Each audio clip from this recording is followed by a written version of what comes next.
Hello, everyone. Nice to see you on my channel, Touching Stories. Today you will hear an amazing story that is based on real events. It's a drama that will be a very important lesson for everyone. John couldn't remember if there had ever been a time when he'd been loved in his own family. Maybe when his mother hadn't divorced his father yet. But when he turned 3, his father had already left for the ends of the earth with his new love, and his mother had a new husband. Humiliated by her husband's infidelity, she hurried to prove to herself and to the whole world it is worth it to dissolve the marriage, as she will not be alone for a single day. The mother was not a very good-looking woman, but they say of such women, she has something in her.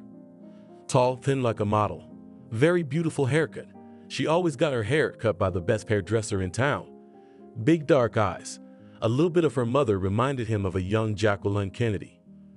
John thought about it when he became an adult and accidentally saw a photo of the widow of the American president. Photos of his father at home did not remain. Exactly, mother wanted to break with the past absolutely all ties. And the stepfather was a man completely invisible, as my grandmother would say, soapy. When he married my mother, he was about 50 years old and had no children of his own. It would seem, be happy that you got a son. It remains to be seen whether a common child will be born. But stepfather John immediately hated. At the same time, he was smart enough not to tell his mother about it. If the stepfather openly stated his feelings and demanded that the child anywhere to give grandparents or in a boarding school, the mother would have nothing left but to part with him. But the stepfather said that the stepson has a difficult character. This is a 3-year-old, and if he is not put on the right path, the family will be bad. After a few months, John feared his stepfather like fire. They had a dog, an old mutt who liked to sleep in the closet. She would sneak in there, snuggle up in the dark, and fall asleep in a pile of stuff. John began to follow suit. His stepfather came home from work before his mother. He wouldn't let her stepson go to kindergarten. The boy would be totally spoiled there. So John hung around the empty house all day. He didn't know how to tell time yet, but he knew that when both hands of the clock slid down, it was time to hurry to his hiding place. He would lurk there, having learned to bolt the closet from the inside, and wait until his mother returned from work. His stepfather, on the other hand, never looked for him. When he arrived, he threw off his heavy shoes with pleasure. He stomped into the kitchen, pulling out what his mother had prepared that morning. John knew the food was primarily for him, but he tried to take as little as possible. The most important thing for him was to keep his stepfather fed and satisfied. The man always brought a drink from work. Not vodka, not my God. My stepfather insistently emphasized that strong alcohol he does not take in his mouth never goes down to white, but beer was his specialty. And by the time his mother came back, he had time to get pretty drunk. Canned stepfather threw in the garbage chute, and the mother had to believe that no one drank here, and the man is sober as a glass. It was the kind of game, John realized, that they played every night. At first, when the boy was still in hiding, he would witness these drinking parties, and his stepfather would beat him, not sparingly, not in proportion to his strength beat him to keep him quiet and not to talk. It could well have been a disaster once the stepfather threw the kid so that he hit his temple on the corner of the nightstand. But John was lucky. He was never seriously injured, and the stepfather threatened, if the boy tells about the beatings of his mother, the next day he will kill him. And John kept quiet. He even persuaded his mother to let him bathe by himself, so she wouldn't accidentally see his bruises and bruises on his body. He realized now that this was just another dirty family game. His mother knew what was going on, couldn't help but notice John's stricken look, but pretended that all was well in the family. There was another complication in all this. The boy was born handsome. That is, not just a cute kid, but one who could be in a movie or on the cover of a magazine. Black hair like his mother's or his father's, and very light, almost white eyes with a lid. Clearly defined perfect facial features and a fine build. Those who saw the boy for the first time predicted a career as an artist or modeling star. Those who knew John better stopped noticing him. The boy became more and more afraid of people, having no friends. Because he was almost never let out on the street, he knew no one but his own family. So he didn't trust people, shutting up, not answering questions, and trying to slip out of the room. John knew that his mother, despite everything, still loved him. When he had once fallen seriously ill, she had seen his genuine concern. When she was in the hospital with him, she was no different from other mothers, and she carried him in her arms when he, small, suffering, could not sleep. And she read books to him and told him about her childhood, so that he, who before did not even smile, laughed now as a normal child. But when there was a stepfather, the mother changed, became restrained and cold. Maybe the stepfather beat her too. John had never seen this, but what the saint should have done to her if she did not dare to stroke her son on the head. The only person besides his mother that John had a shadow of trust in was the old neighbor. They ran into each other by chance, usually on the landing, and Aunt Lucy always spoke to the boy affectionately. She saw how withdrawn and fidgety he was, but it did not repel her in the least. She had seen too much in her life.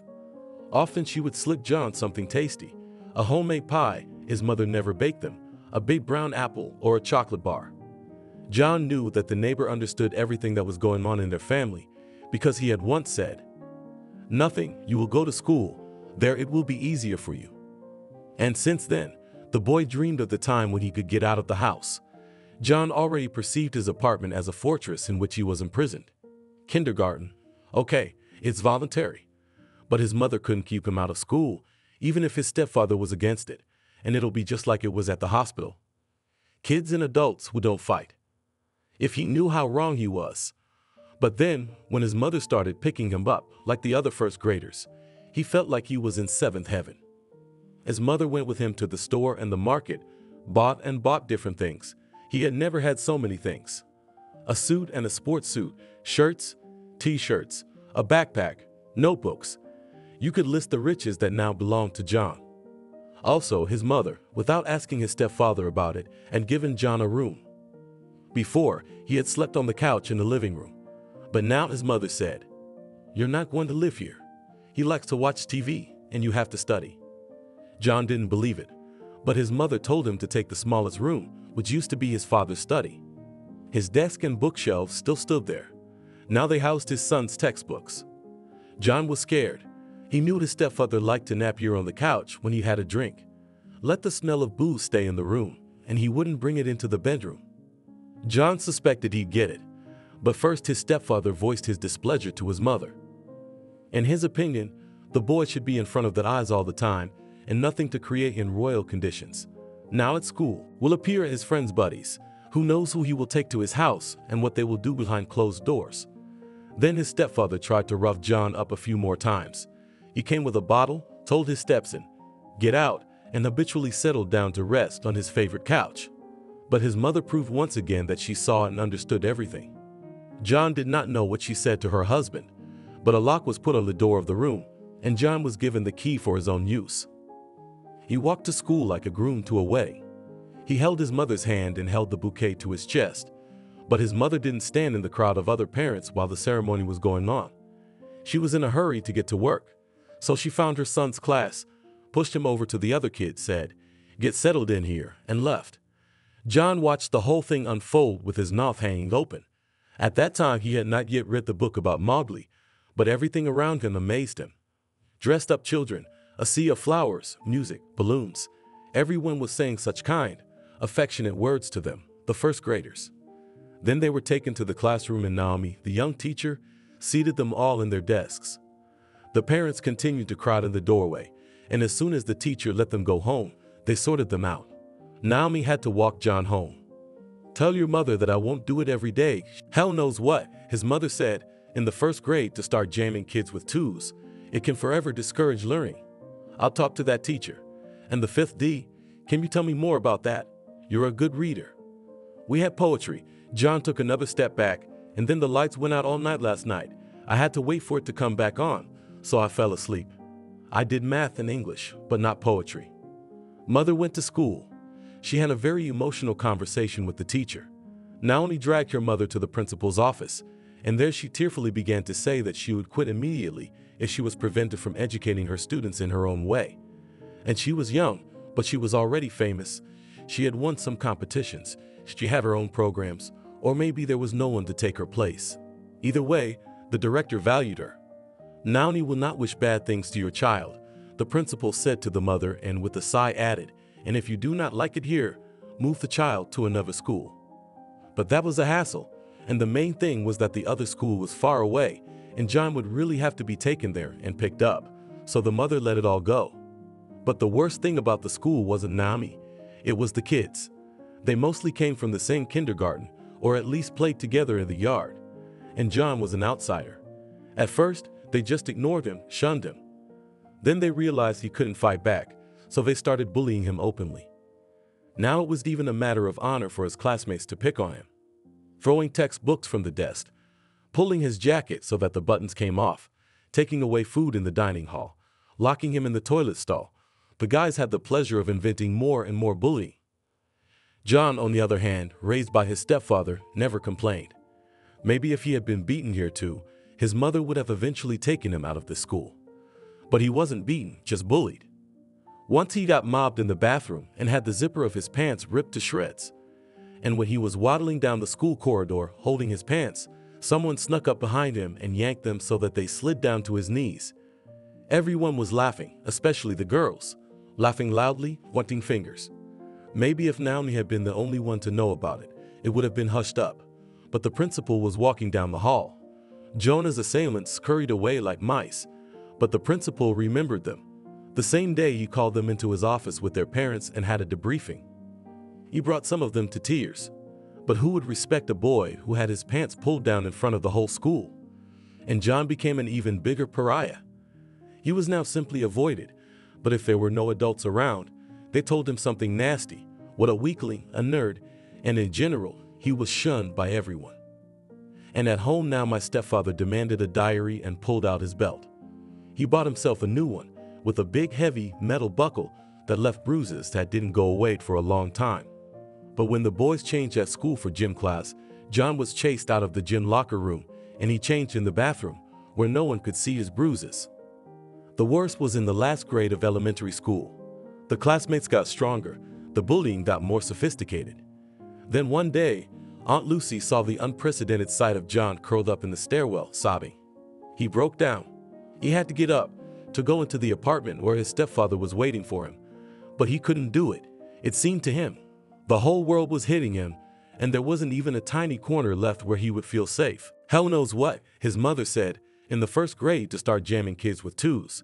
It can forever discourage learning. I'll talk to that teacher. And the fifth D, can you tell me more about that? You're a good reader. We had poetry.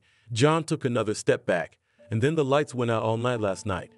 I had to wait for it to come back on, so I fell asleep. I did math and English, but not poetry. Mother went to school. She had a very emotional conversation with the teacher. Naomi dragged her mother to the principal's office, and there she tearfully began to say that she would quit immediately if she was prevented from educating her students in her own way. And she was young, but she was already famous.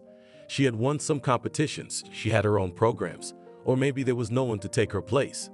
Either way, the director valued her. Naomi will not wish bad things to your child, the principal said to the mother, and with a sigh added, and if you do not like it here, move the child to another school. But that was a hassle, and the main thing was that the other school was far away, and John would really have to be taken there and picked up, so the mother let it all go. But the worst thing about the school wasn't Naomi, it was the kids. They mostly came from the same kindergarten, or at least played together in the yard, and John was an outsider. At first, they just ignored him, shunned him. Then they realized he couldn't fight back, so they started bullying him openly. Now it was even a matter of honor for his classmates to pick on him. Throwing textbooks from the desk, pulling his jacket so that the buttons came off, taking away food in the dining hall, locking him in the toilet stall. The guys had the pleasure of inventing more and more bullying. John, on the other hand, raised by his stepfather, never complained. Maybe if he had been beaten here too, his mother would have eventually taken him out of this school. But he wasn't beaten, just bullied. Once he got mobbed in the bathroom and had the zipper of his pants ripped to shreds. And when he was waddling down the school corridor, holding his pants, someone snuck up behind him and yanked them so that they slid down to his knees. Everyone was laughing, especially the girls, laughing loudly, pointing fingers. Maybe if Naomi had been the only one to know about it, it would have been hushed up. But the principal was walking down the hall. Jonah's assailants scurried away like mice, but the principal remembered them. The same day he called them into his office with their parents and had a debriefing. He brought some of them to tears. But who would respect a boy who had his pants pulled down in front of the whole school? And John became an even bigger pariah. He was now simply avoided, but if there were no adults around, they told him something nasty, what a weakling, a nerd, and in general, He was shunned by everyone. And at home now, my stepfather demanded a diary and pulled out his belt. He bought himself a new one with a big heavy metal buckle that left bruises that didn't go away for a long time. But when the boys changed at school for gym class, John was chased out of the gym locker room and he changed in the bathroom where no one could see his bruises. The worst was in the last grade of elementary school. The classmates got stronger, the bullying got more sophisticated. Then one day, Aunt Lucy saw the unprecedented sight of John curled up in the stairwell sobbing. He broke down. He had to get up to go into the apartment where his stepfather was waiting for him, but he couldn't do it. It seemed to him the whole world was hitting him, and there wasn't even a tiny corner left where he would feel safe. Techniques. Parents of the children who poisoned John were also scared and tried their best to keep their children in line. God forbid you will have to bring you to justice if the boy does something to himself, the lawyer told them. In short, the father took John away with him, shrunken and frightened of the coming changes in his life. Aunt Lucy hugged the boy and promised him that everything in his life would be fine. Jacob did not take his son in. He was always traveling, living the life of a busy businessman. He was not going to marry again, and his household was run by servants. The father followed the advice of an old teacher and placed his son in a very good and expensive closed school. There he immediately made it clear that the boy requires classes with a psychologist, a long rehabilitation, but he really hopes that eventually the guy will fit into the team. Gradually, amazing changes began to happen to John. It came to him that here in this school, no one will not say a rude word to him. He is a rich hair. His father is the coolest. And the one who would see the young man in a few years would never believe that before he was a quiet, battered boy who was afraid to say a word. John became tough, sharp-tongued, no longer afraid of anything and everything. Now no one was an authority for him. On the contrary, now he was feared by children and teachers. It would seem that John should have understood better than anyone how hard it is to live when you are poisoned and never allow this to happen to others. But on the contrary, he liked to humiliate his peers and younger kids. He enjoyed ridiculing teachers in public. They tried talking to him to no avail. At school, Say had to be found. Secondly, Emma was an excellent swimmer. In the third place, as the expertise found out, the girl had drowned recently, so the rest of the time she was somewhere. But where? It was impossible to get lost in the school district. At any point in the forest, you could hear the noise of cars and figure out where to go to get to the highway. But most importantly, Emma's wrists were bound, which meant someone had been holding her by force all this time. The mystery was never solved. Neither the girl nor her parents had any enemies. No one blackmailed them or extorted money. In short, no motive, no perpetrator. When the guys were questioned, they could say that the only person with whom Emma did not develop a relationship was John. But how many young people tease each other? Besides, the kid never dropped out of school, always on the radar. And yet I feel uncomfortable for some reason when I look at him, admitted the school principal to colleagues. Yes, he is very handsome. From him can long not take your eyes off as a work of art. And at the same time, here we have all repeatedly talked about the fact that John could play in the movie, would be the idol of millions of girls. But who could he play? I was thinking about it for the first time recently. And you know what came to mind? Vampires, werewolves, sons of the devil, that sort of thing. Bingo, agreed the chemistry teacher. I'm always a little sad when we graduate. It's a shame to let go of kids who've worked so hard. But here I just can't wait for this young man to leave the walls of our institution. There's something about him that gives me the creeps. What do you think, Nellie? You know him best, don't you? Nellie was the school counselor. She was the one who worked the hardest with little Hero when he was brought to school. Well, what can I tell you, girls? Her voice was sad. You remember what he was like. When a child like that comes to school, you always want to cheer him up, give him more warmth than others. Pity, kindness, and love can sometimes work wonders, but not in this case. I had hoped that John would gradually catch up with his peers, become an open-minded boy who believes that not all people are evil and that many people treat him well. But he did. Yes, he caught up with his peers, and in some respects he far exceeded them. When I conducted certain tests with him, sometimes I could not believe my eyes. They showed hidden cruelty, aggression, and to a very high degree. It seemed that the tests were wrong the first time. It's not about John. Anyone could hurt him, and he'd be afraid to raise his hand to a fly. But what he was hiding in his soul was accumulating all these years, and it seems that now it has finally formed. I confess, I'm afraid of that boy myself. He's always very nice to you, the chemist said, but it's us poor people who get it from him. And as for you, he probably remembers how much you fiddled with him. Not that I'm afraid, the psychologist corrected herself, but if I didn't know him, I wouldn't want to meet him somewhere in the woods or some other deserted place. Even if he just walked toward me and looked me in the eye. You were kidding about the vampires and werewolves, but there's a joke in every joke, as the saying goes. I don't care for jokes, the principal said grimly, after our Emma's death. Such a golden girl, she was going to the university. The teachers were silent, but each was thinking of one thing. It had been proved that John had not left the school all those days. Why was it his hard grin that came to mind when they remembered Emma's death? Wanted to hide quietly in the house, lock themselves behind all the locks, and it was unknown whether it would help. When 2 or 3 of them appeared in the village store, it was empty, and the clerk's hands began to tremble. The men always bought the same things: a lot of bread, meat, alcohol, and cigarettes, sugar, coffee. I don't know if it's a bulk buy or a robbery, said Cindy, the clerk. I'd give them anything to get them out of my store.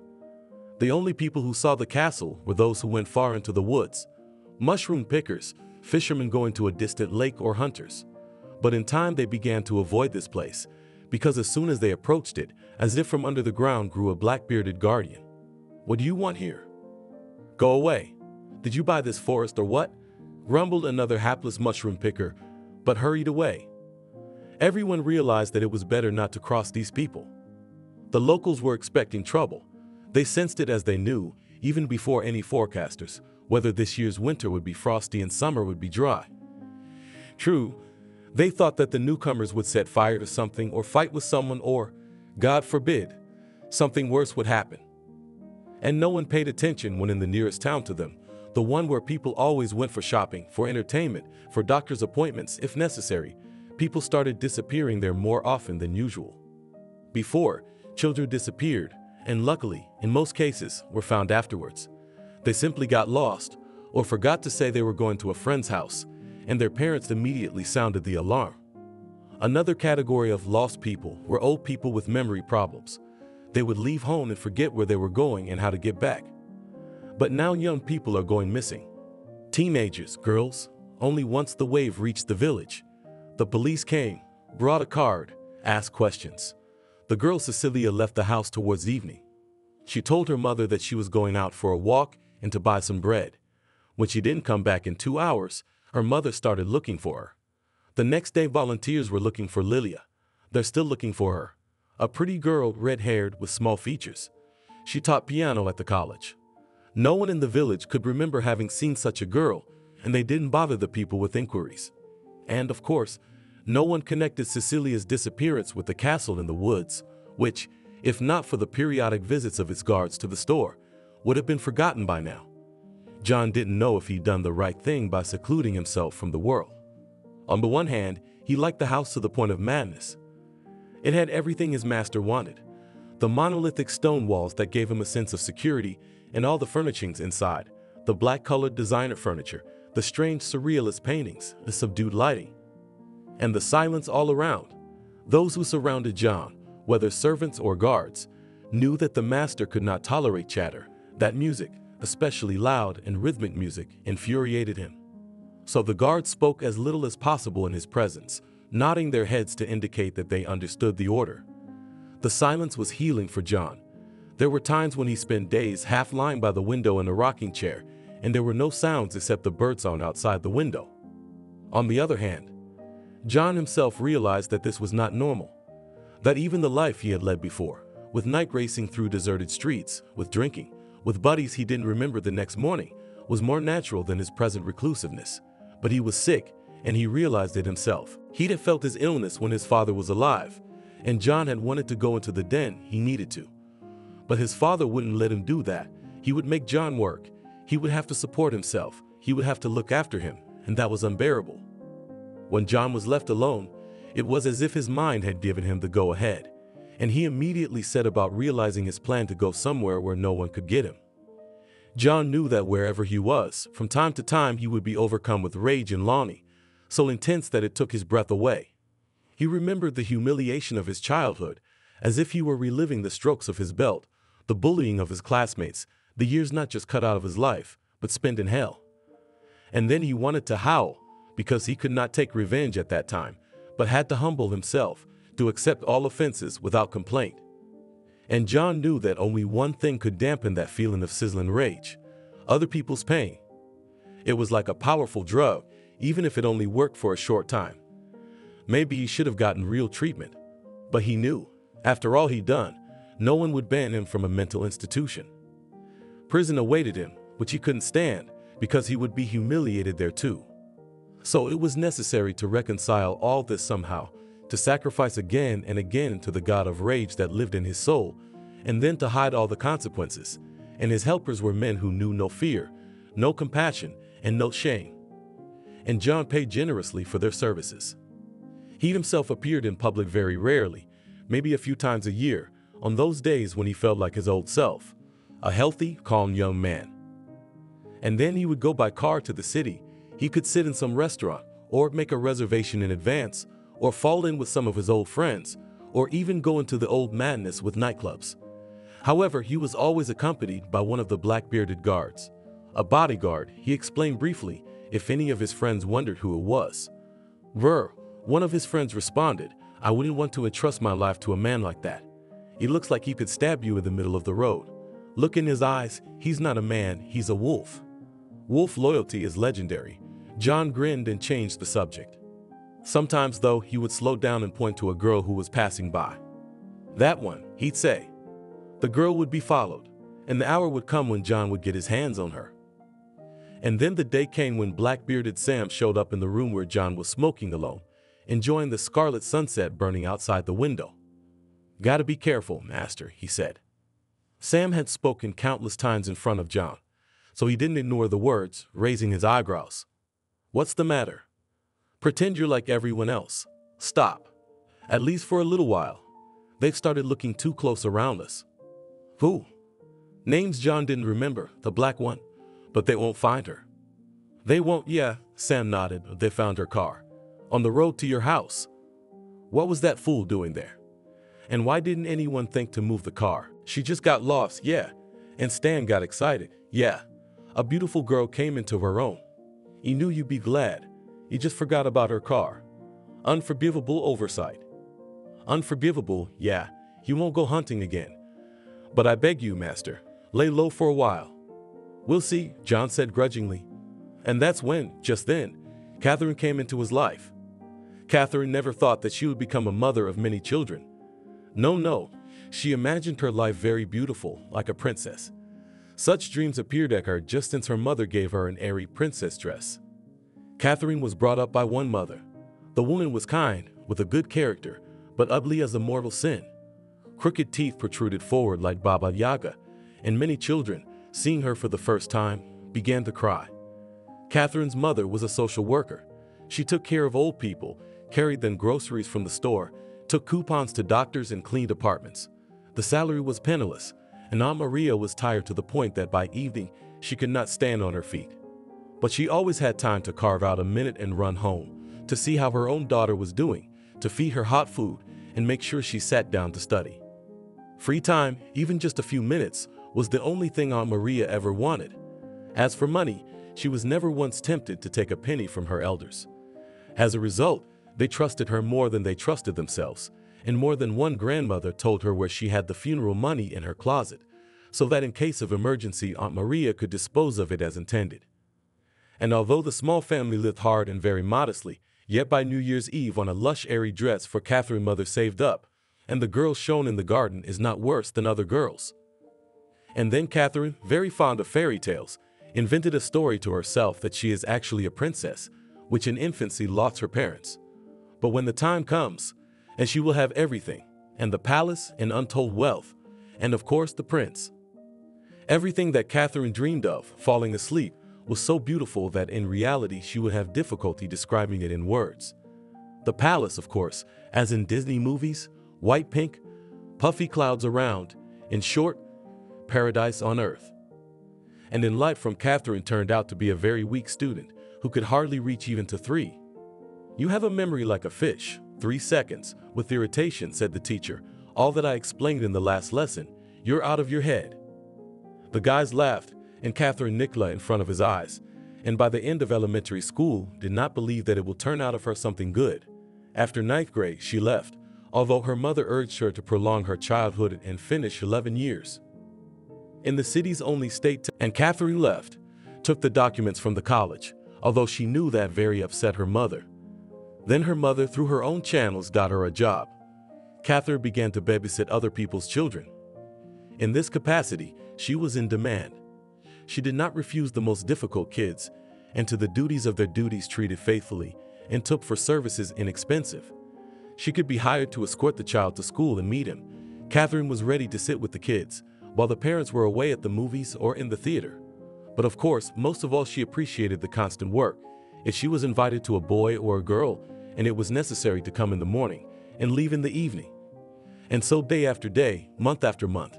This is no longer a part-time job, but a salary you can count on something. Plan your spending. Therefore, Catherine was very happy when she was invited to a young, wealthy family. The child here was only one, a 4-year-old boy nanny, pretty and curly as an angel. His mother had been away for a few days for a few hours.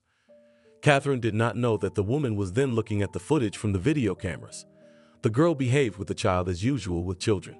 She read books to Nani, drew with him, went for walks, fed him.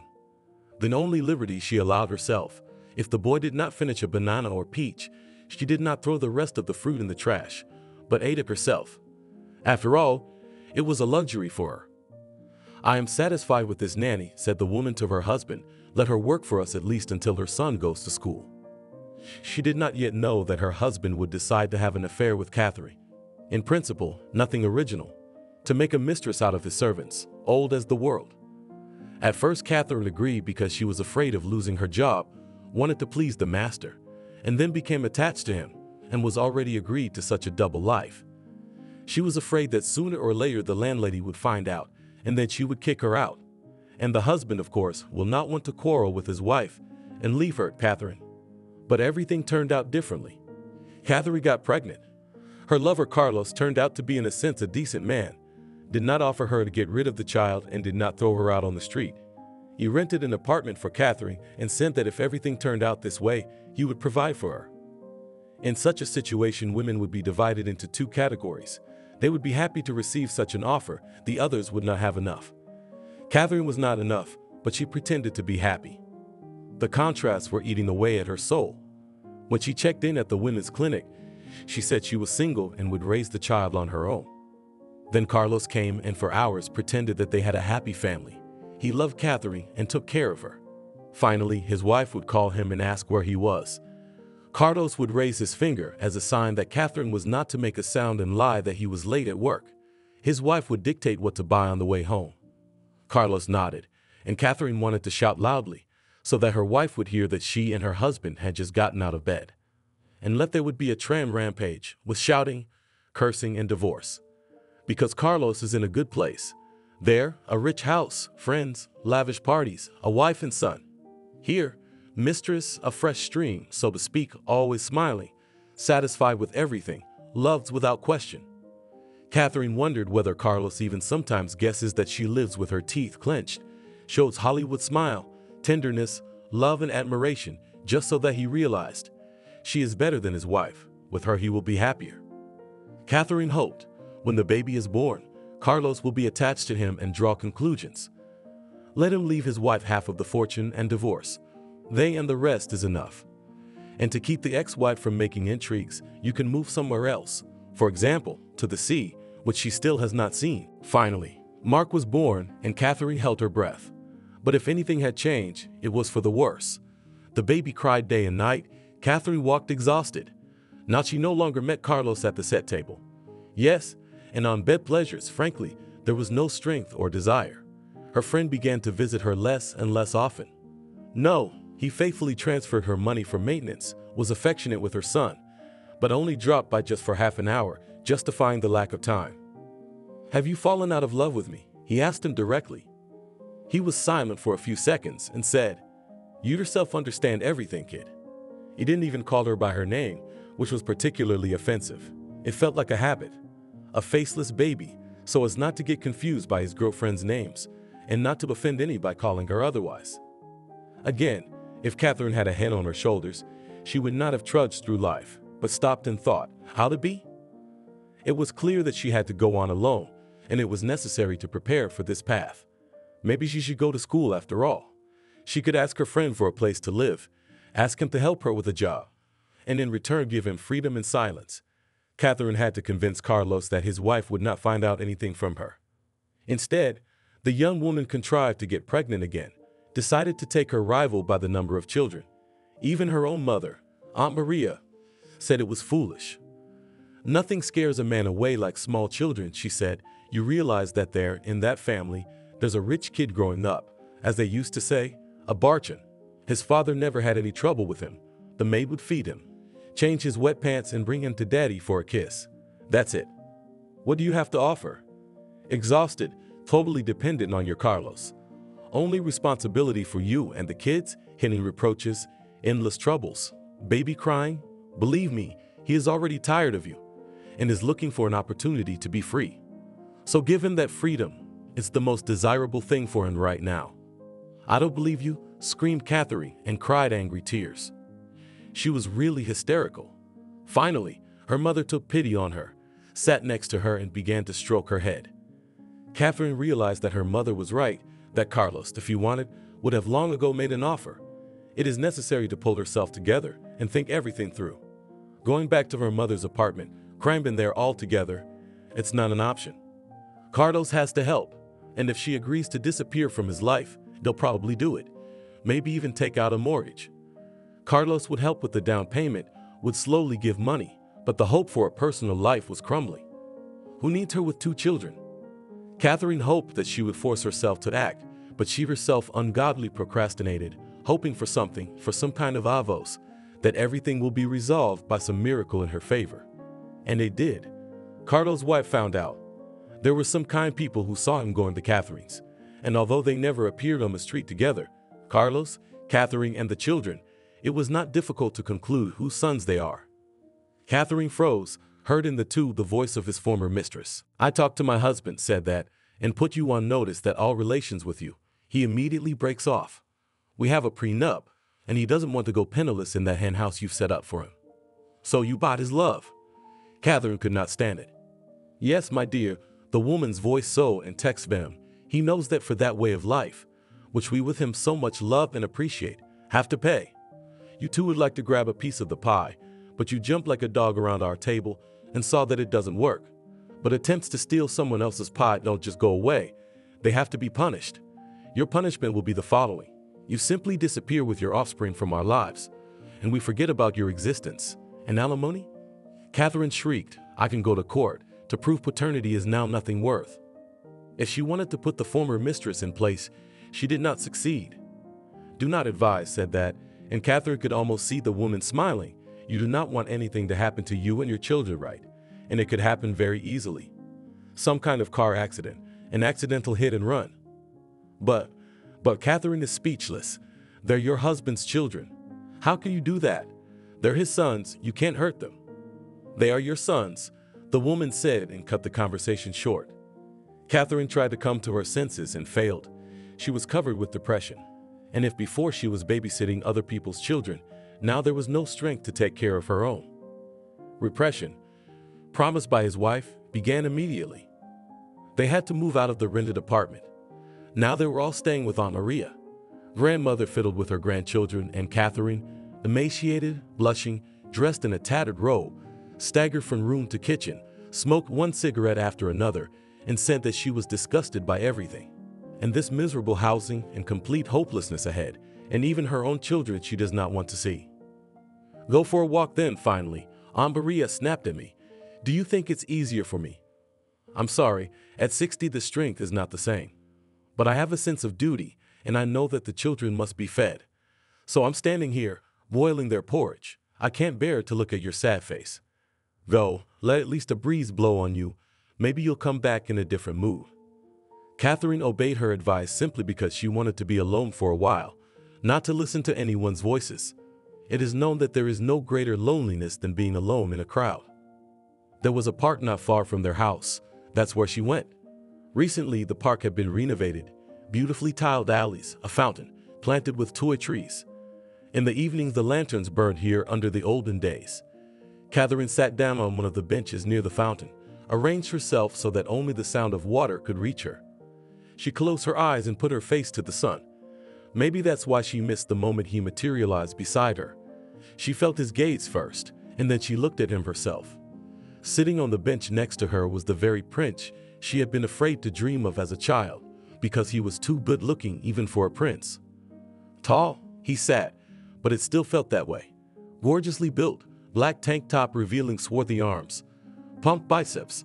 His hair was black too, and his eyes were light gray, almost white, with a dark rim. The kind of eyes they say have a lilt to them. The young man looked at her and smiled. The smile was hard, imperious, and at the same time disposing, almost hypnotizing. Catherine did not remember afterward what he had asked her, but it really was like hypnosis. She understood. Whatever he would have offered her, she would have agreed, said yes. She shook her head, as if trying to shake off an obsession, and heard him ask, "Shall we go for a ride?" And he nodded at the big shiny car waiting for him in the parking lot near the park. John was having one of those rare days when he was in a good mood. He didn't realize that he wasn't in the mood for a restaurant or even a bar.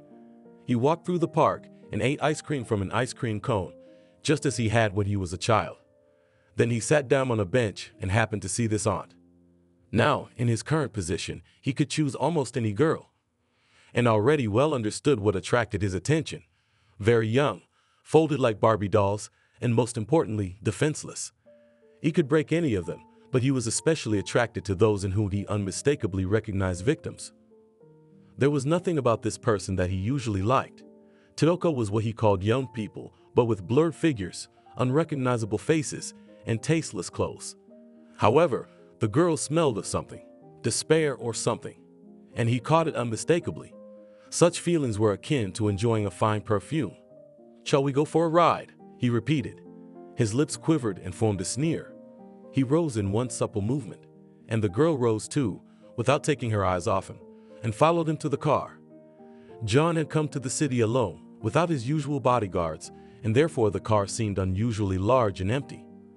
Catherine sat in the back seat and looked in the mirror, and he occasionally took his eyes off the road and smiled at her. She didn't ask anything, and he wasn't going to talk to her. What was there to talk about with such a fool? Soon, however, she would sing, but not as she expected. They were already driving through the woods, on the narrow road to his house, when she suddenly said, "I have to get home before dark. I have children." He smiled again. Yes, it was certainly a fairy tale. For some reason, she was reminded of Beauty and the Beast. Only she wasn't a beauty herself, but her companion was. His house was like that enchanted castle when the evil fairy had cast a spell on it. Beautiful, huge, but so gloomy that it made you shiver. The young man himself, though he looked like a prince, had eyes like a monster. "Come in," he said, and led her toward the house, so that the heels of her shoes clacked on the slabs. He had a beautiful apartment with a balcony overlooking the forest. But most of all, John loved the cellar, which stretched under the castle. Here he had a wine cellar and another bedroom, where he went if there was a thunderstorm, since he was afraid of thunderstorms as a child, and his favorite room where he entertained his guests, or rather, his guests. "Bring wine and something else." John told one of his assistants, "We must feed her first." Catherine couldn't drink at all, but now she was in a strange state. Her nerves were frayed, and yet what surrounded her could be nothing but a dream. She convinced herself of this. What other explanation could she think of for what was going on? John poured her a large glass of wine, and she drank it down like water. And of course, in a few minutes, she was drunk, and everything that happened after that huge bed, his hands, his eyes. So close that there was nothing in the world but them. It was all a dream and nothing more. Then she cried. "Are you crying already?" he asked carelessly, not realizing that already was the key word in the phrase, for then she was bound to cry. She sniffled even more desperately. "Why is it like this?" she asked, either to herself or to him or to someone else, to fate or something else. "What do you mean, like this?" he asked. He didn't even throw a blanket over himself. "Why is it that I've been the worst since I was a kid, bullied by everyone, and never had a chance to change things? And now I know what's going on is a hoax of some kind. I'm either gonna wake up and none of this is happening, or you're just gonna kick me out." And crying, she began to tell him her life. She wasn't ashamed now, and it didn't seem to her that she was acting strangely, opening up to a man who was basically a stranger, with whom she was connected only in bed, and nothing else. That's just the way it is. She talked about how she'd been teased for her beggarly clothes. What else could her mother afford? She was always dropping things, breaking things, getting into trouble. How did the girls like to have a rat like that around, with whom they were beauties and favorites of fate? All these girls had told him about themselves before. They begged him to pity them. They talked about their old parents, about their beloved brothers and sisters, about the fact that life was just beginning for them. They were all happy in that past life and dreamed of returning to it. And this girl was 100% chick, and she was as bored with life as he was. Because everyone was bullying her, and the only person she had any hope of change would prefer her to someone else. And something stirred in his soul for the first time in years. "Get out of here," he told her. "What?" She sobbed again, unable to hear. "Get out of here," I said. "Get dressed, and now they're taking you back to town." "You're kicking me out too," she said in a hopeless voice. "I'm the unhappiest." "You're the luckiest." He smiled his most charming smile. "You don't know how lucky you are. Get out of here." He got up and walked out. The hem of his silk robe made his swift movements look like black wings. 10 minutes later, the uncomprehending Catherine was getting into the car. She heard the black-bearded man who was supposed to drive her ask John, "Are you letting her go, master? She's memorized this place, hasn't she? She'll never come here again." John leaned against the door and waved to Catherine. "Forget it all, understand? It's gonna be bad." "She won't listen to you, master," the man said quietly. "If she doesn't, she'll regret it," and John left without looking back. Blackbeard drove the car so fast that the scenery outside the window merged. "Don't drive," Catherine asked. "I'm afraid." "There's nothing to be afraid of now," he said in a guttural accent, but no one was kidding. "Forget you were here. If you come again, you'll stay here forever." He dropped her off on the outskirts of town and sped off just as quickly, leaving her on the deserted highway wondering how to get home if she had no money in her pocket. Sure enough, home was Armageddon. Frightened Aunt Maria called all the authorities for the fifth time, and the children, left to themselves, began to cry, sensing that something bad had happened. The mother hung around Catherine's neck, squeezed her daughter in her arms, so that she was in pain, kissed her wherever she could. "Alive, alive," she repeated. "Leave me alone, Mom." Catherine, on trembling from fatigued legs, went to the bedroom and fell asleep, barely touching his head pillow. It seemed that after this incident, the higher powers had taken Catherine under their protection. Carlos met with her again and secretly handed over a decent amount of money. "Invest in a house," he advised. "You know, I cannot help you regularly, but maybe I can do something for you and the children from time to time." "And if I get married?" Catherine asked, squinting. "And someone else will raise your boys."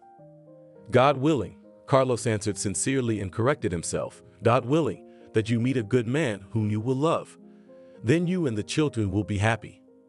That moment was enough for Catherine to realize what she had been unable to accept all the previous years. Carlos does not and has never truly loved her or his own sons. He simply had enough sense of duty not to abandon them to their fate. There was no telling how she would have survived this before. And now it didn't hurt her too much, because for the first time in her life, she was truly in love. Yes, with the same mysterious man who was as handsome and enigmatic as the hero of the novel and had condescended to her. She must have touched him in some way, made him like her, or none of this would have happened. The money Carlos gave her went to pay the extra, and very soon Catherine and her children and Aunt Maria moved into a 2-room apartment, modest but quite decent, in a well-to-do neighborhood.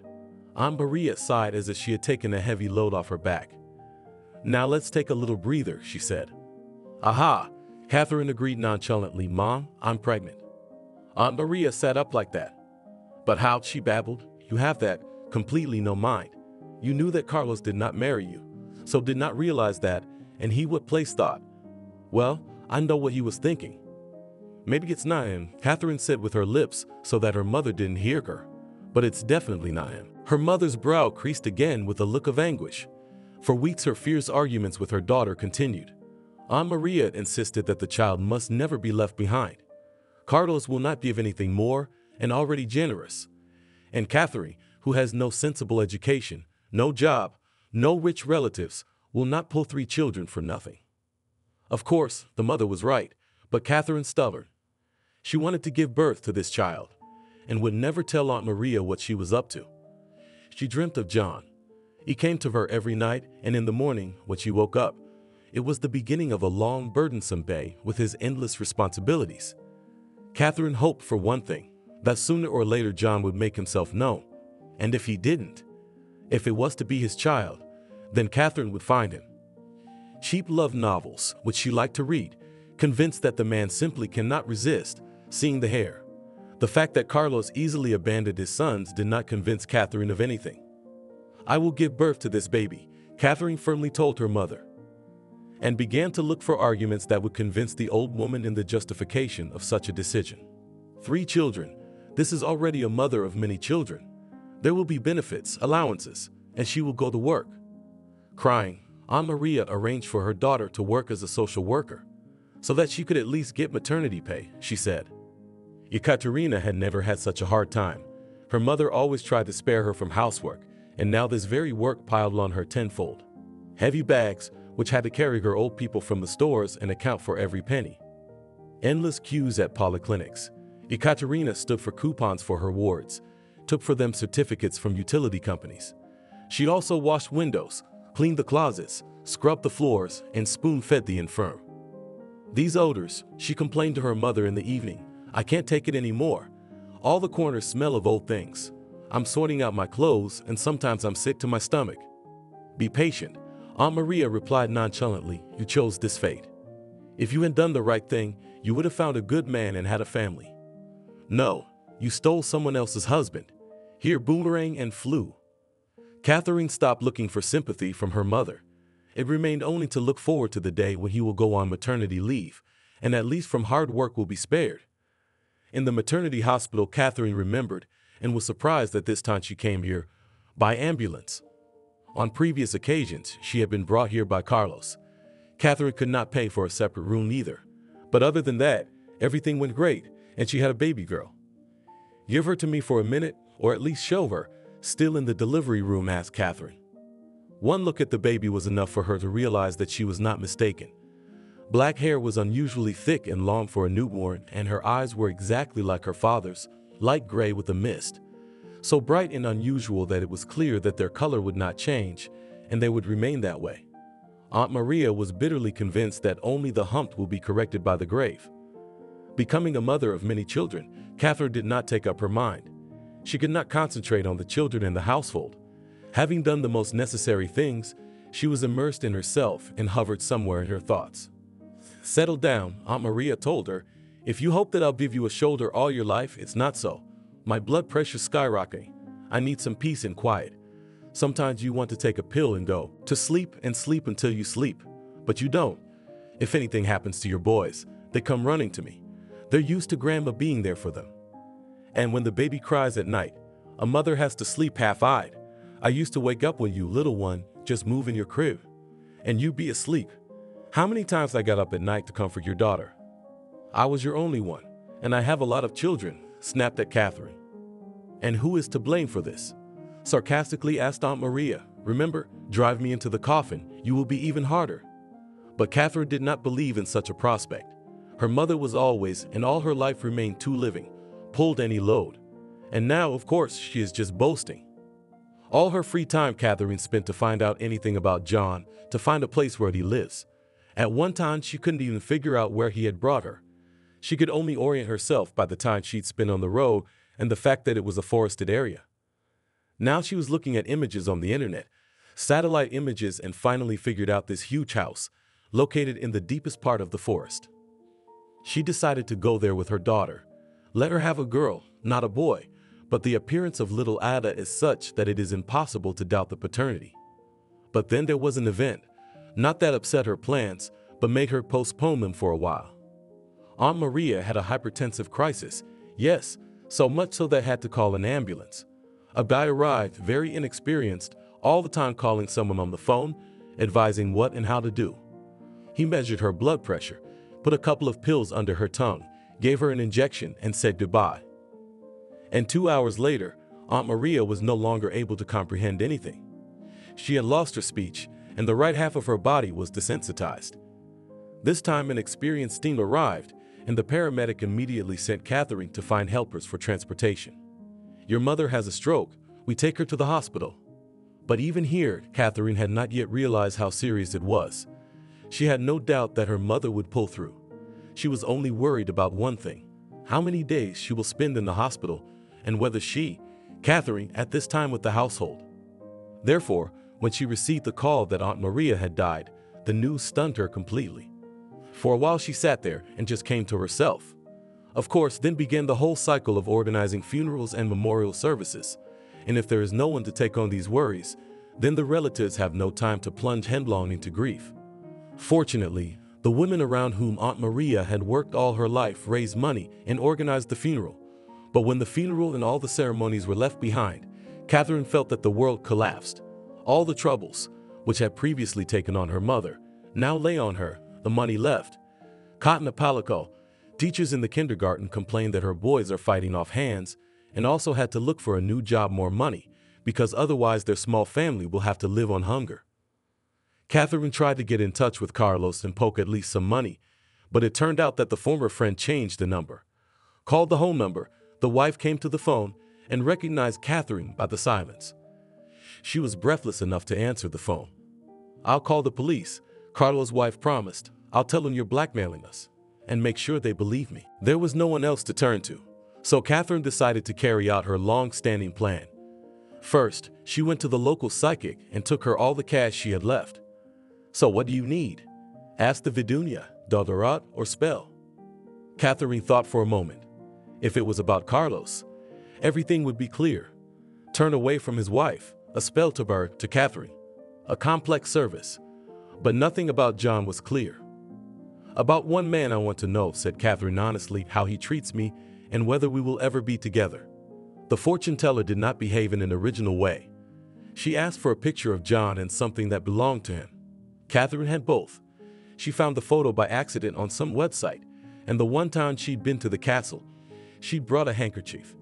That little piece of silk was the only proof that she hadn't dreamed the whole story. And Ada's daughter, of course, another proof.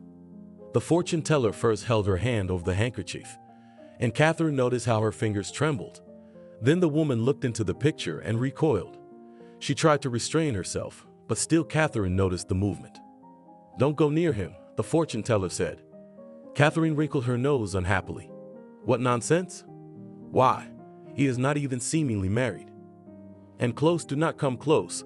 The fortune teller quickly pushed away from herself a handkerchief and a photo, and then leaned over to Catherine and said, looking her straight in the eyes, "This man is evil. He has nothing but evil in his soul. If you come near him, there will be great misfortune. But I have his daughter." Catherine couldn't stand it, she shrieked. "Does he know about it?" "No," she confessed. "And don't tell him," said the fortune teller. "Never tell him. Does the girl look like him?" "Very much." "Then get out of here, so he can't even see her by chance in the street." "But what kind of trouble are you talking about?" interrogated Catherine. The fortune teller laid out the cards on the table, and each next card she laid out met with a stiff nod, accurately saying, "I expected so." The cards were all black, spades and some crosses. "Better you don't know." The fortune teller grinned stiffly and mixed the cards. Catherine lost sleep. And if before she was ready to believe the otherworldly forces, now more and more the desire was breaking through in her to do exactly as she wanted, not to listen to anyone, and be as it will be. The day came when, having sent the boys to kindergarten in the morning, she called a cab and named the village where the road to the castle, lost in the woods, began. Catherine tried to dress her daughter as best as possible. The girl was naturally pretty, and now she looked like a doll. On the road, Ada. John couldn't remember if there had ever been a time when he'd been loved in his own family. Maybe when his mother hadn't divorced his father yet. But when he turned 3, his father had already left for the ends of the earth with his new love, and his mother had a new husband. Humiliated by her husband's infidelity, she hurried to prove to herself and to the whole world it is worth it to dissolve the marriage, as she will not be alone for a single day. The mother was not a very good-looking woman, but they say of such women, she has something in her. Tall, thin like a model, very beautiful haircut. She always got her hair cut by the best hairdresser in town. Big dark eyes, A little bit of her mother reminded him of a young Jacqueline Kennedy. John thought about it when he became an adult and accidentally saw a photo of the widow of the American president. Photos of his father at home did not remain. Exactly, mother wanted to break with the past, absolutely all ties. And the stepfather was a man completely invisible, as my grandmother would say, soapy. When he married my mother, he was about 50 years old and had no children of his own. It would seem, be happy that you got a son. It remains to be seen whether a common child will be born. But stepfather John immediately hated. At the same time, he was smart enough not to tell his mother about it. If the stepfather openly stated his feelings and demanded that the child anywhere to give grandparents or in a boarding school, the mother would have nothing left but to part with him. But the stepfather said that the stepson has a difficult character. This is a 3-year-old, and if he is not put on the right path, the family will be bad. After a few months, John feared his stepfather like fire. They had a dog, an old mutt who liked to sleep in the closet. She would sneak in there, snuggle up in the dark, and fall asleep in a pile of stuff. John began to follow suit. His stepfather came home from work before his mother. He wouldn't let her stepson go to kindergarten. The boy would be totally spoiled there. So John hung around the empty house all day. He didn't know how to tell time yet, but he knew that when both hands of the clock slid down, it was time to hurry to his hiding place. He would lurk there, having learned to bolt the closet from the inside, and wait until his mother returned from work. His stepfather, on the other hand, never looked for him. When he arrived, he threw off his heavy shoes with pleasure. He stomped into the kitchen, pulling out what his mother had prepared that morning. John knew the food was primarily for him, but he tried to take as little as possible. The most important thing for him was to keep his stepfather fed and satisfied. The man always brought a drink from work. Not vodka, not my God. My stepfather insistently emphasized that strong alcohol he does not take in his mouth never goes down to white, but beer was his specialty. And by the time his mother came back, he had time to get pretty drunk. Canned stepfather threw in the garbage chute, and the mother had to believe that no one drank here, and the man is sober as a glass. It was the kind of game, John realized, that they played every night. At first, when the boy was still in hiding, he would witness these drinking parties, and his stepfather would beat him, not sparingly, not in proportion to his strength beat him to keep him quiet and not to talk. It could well have been a disaster once the stepfather threw the kid so that he hit his temple on the corner of the nightstand. But John was lucky. He was never seriously injured. And the stepfather threatened, if the boy tells about the beatings of his mother, the next day you will kill him. And John kept quiet. He even persuaded his mother to let him bathe by himself, so she wouldn't accidentally see his bruises and bruises on his body. He realized now that this was just another dirty, behaved very quietly, and Catherine thanked God for that. She was terribly agitated, and she did not want to deal with the whims of the little girl. Which house should I take you to? The cab driver asked when they entered the village. Catherine hastily pulled out of her purse money. Here, but if you can, we'll go further. It won't take long. I'll show you on the map on my phone. And I'll pay the extra amount, of course. The cab driver didn't mind. He'd been trying to get Catherine to talk to him all the way there, and he hadn't given up trying to talk to her now. I've never driven here, he said, obediently sending the car forward. What a beautiful forest. In the fall there are probably a lot of mushrooms. We should get together sometime for a silent hunt. And Catherine sat there, tense as a string. At any minute one of those black-bearded scary men could come out on the road and stop the car. Oh, the clairvoyant was probably right. She should have listened to her. But they made it all the way to the castle without a hitch. And the cab driver whistled. I didn't know that we have such beauty here. I was in Togliatti. There is such a Garibaldi castle. But there the place is crowded. It's easy to get there. But here, how much effort has been invested, and people have built in the middle of nowhere. They'll lose income. And for the hotel is inconvenient, too far from the city. And on holidays for the same reason will not be filmed. And I'm not talking about photo shoots. Catherine slipped him a few more banknotes. Wait for you? Asked the cab driver. Hey, what did you say? No, perhaps not. Catherine took the girl in her arms and went to the gate. It's all the same now, dead or gone. She heard the car start behind her. The cab driver drove away, and Catherine was already walking down the driveway, wondering if anyone would open the door for her. A tall, dark-haired man in a black shirt appeared in front of her, as if from under the ground. There was a question in his gaze, but there was something else that made Catherine shudder. a cold, ruthless determination to do anything. Me? She babbled. Here's a girl. I've been here before. And now, this is your master's daughter. The man glanced at the child, then made a sign to Catherine to stay put and disappeared into the house. She waited a long time, about a quarter of an hour. Ada grew weary and began to whimper softly. Finally, the door opened, and the man gestured again for her to come in, then led her down the long, gloomy corridors. Finally, he nodded, this way. The room she entered was a library, bookshelves from floor to ceiling. A desk, probably insanely expensive, probably stolen from a museum somewhere. Anyway, it looked like a guest from the 19th century. She didn't notice John right away. He was standing in the darkest corner. "You woke me up," he said. Catherine was expecting a lot of things, but not that phrase. It was not how she wanted to start the conversation. That's why she was confused and asked, "It's the middle of the day. Have you slept yet?" "It doesn't matter to me what time of day it is outside. I often confuse day with night." John sat down in an armchair and looked at Catherine with the baby in her arms. To her, he did not offer her a seat. Catherine stepped forward. "Here, I wanted to show you. This is yours. Ours." "I've already been told." John didn't even look at the baby. "And what do you want?" I wanted you two to meet." Catherine felt like a complete fool. "I warned you not to come here," John said almost gently. "Why did you disobey?" "But our daughter," he said, as if speaking to himself. "This is not a good time for me, and my best friend is silence. I don't need any unnecessary rumors, gossip, searches, at least not yet. So I'm gonna give you one more chance, but I need to get it into your stupid head that there won't be a third. So you're going to leave now, but alone. The baby stays here." "How?" Catherine's mouth dropped open. "And you'll know," now John was mouthing the words, "that if you ever try to come here again or investigate my house, your offspring will have his neck snapped immediately. As long as you're quiet, the girl will live here quietly.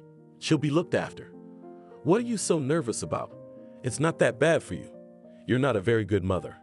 I was curious, and I know you came to me that time, forgetting about home and kids. Forget about that little brat too. And now, get out. Back home." Catherine began to go crazy. Now it noticed already in neighbors.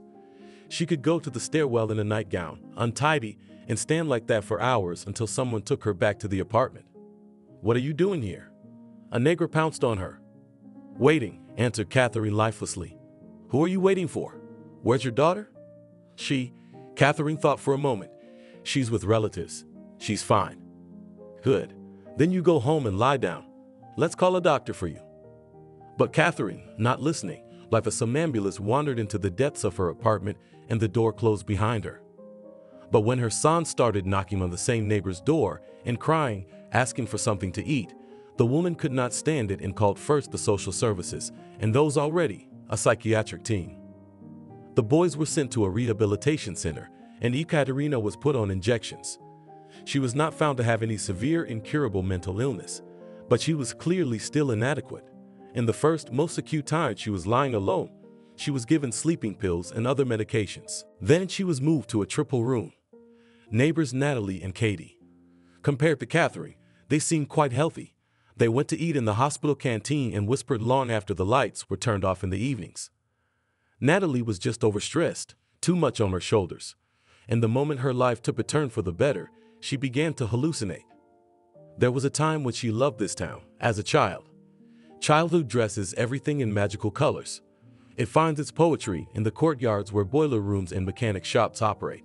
Every sprawling butch could be a castle for a doll. Every high-rise building, shining in the evenings with its lights on, a huge ship sailing far away on a dark ocean. And then comes youth, which lifts the soul on tiptoe, and one sees with eyes that one will never be allowed to see again. The summer of her 17th birthday. Graduation exams. Rainy, warm, and windy days. Green waterfalls of poplar trees. Huge bouquets of peonies, pale pink and white. Just opened. Smelling dizzying. Wet with rain. A light silk dress, white, in the same pink colors. And a wind that seemed to carry her through the world, through life as its ruler. She longed fiercely for the institute. The dirt and bustle of the dormitory was nothing. It's always being in the open that's unbearable, 5 people in a room. 5 girls without any imagination, dreaming of staying forever in this regional center. Why? To avoid being assigned to the village. Which way? By marriage, it almost doesn't matter with whom. As long as I have a local registration in my passport. Dormitory, university, streets, people everywhere. Not for a minute to be alone with herself, not to forget what is dear to her. At night, she dreamed of the silence of her room. And only a few times, no more often than birthdays and New Year's nights, the one who was not there in life came in her dreams and took her hand in his, and everything came true. Her childhood happiness came back to her, and flight and the unspoken things that melted and slipped away as soon as she opened her eyes. She thought that she would return home and the institute would remain in her memory as a terrible dream. But that day came, and it became clear at once that one does not enter the same river twice. It's not the same anymore. She's an adult, and she's on her own at work, and no one is responsible for her life but herself. And in the evenings there is no strength for anything but the realization of the passing of time and the emptiness, the fruitlessness of this flow. And that's no way to think. What was there to live for? She believed that she might never marry, because with rare constancy no one liked her. Though she was attractive in appearance, even unusually attractive. But always she was carried in these cloudy spheres, and others perceived it as excessive seriousness, looking down on everything, and she did not even try to court.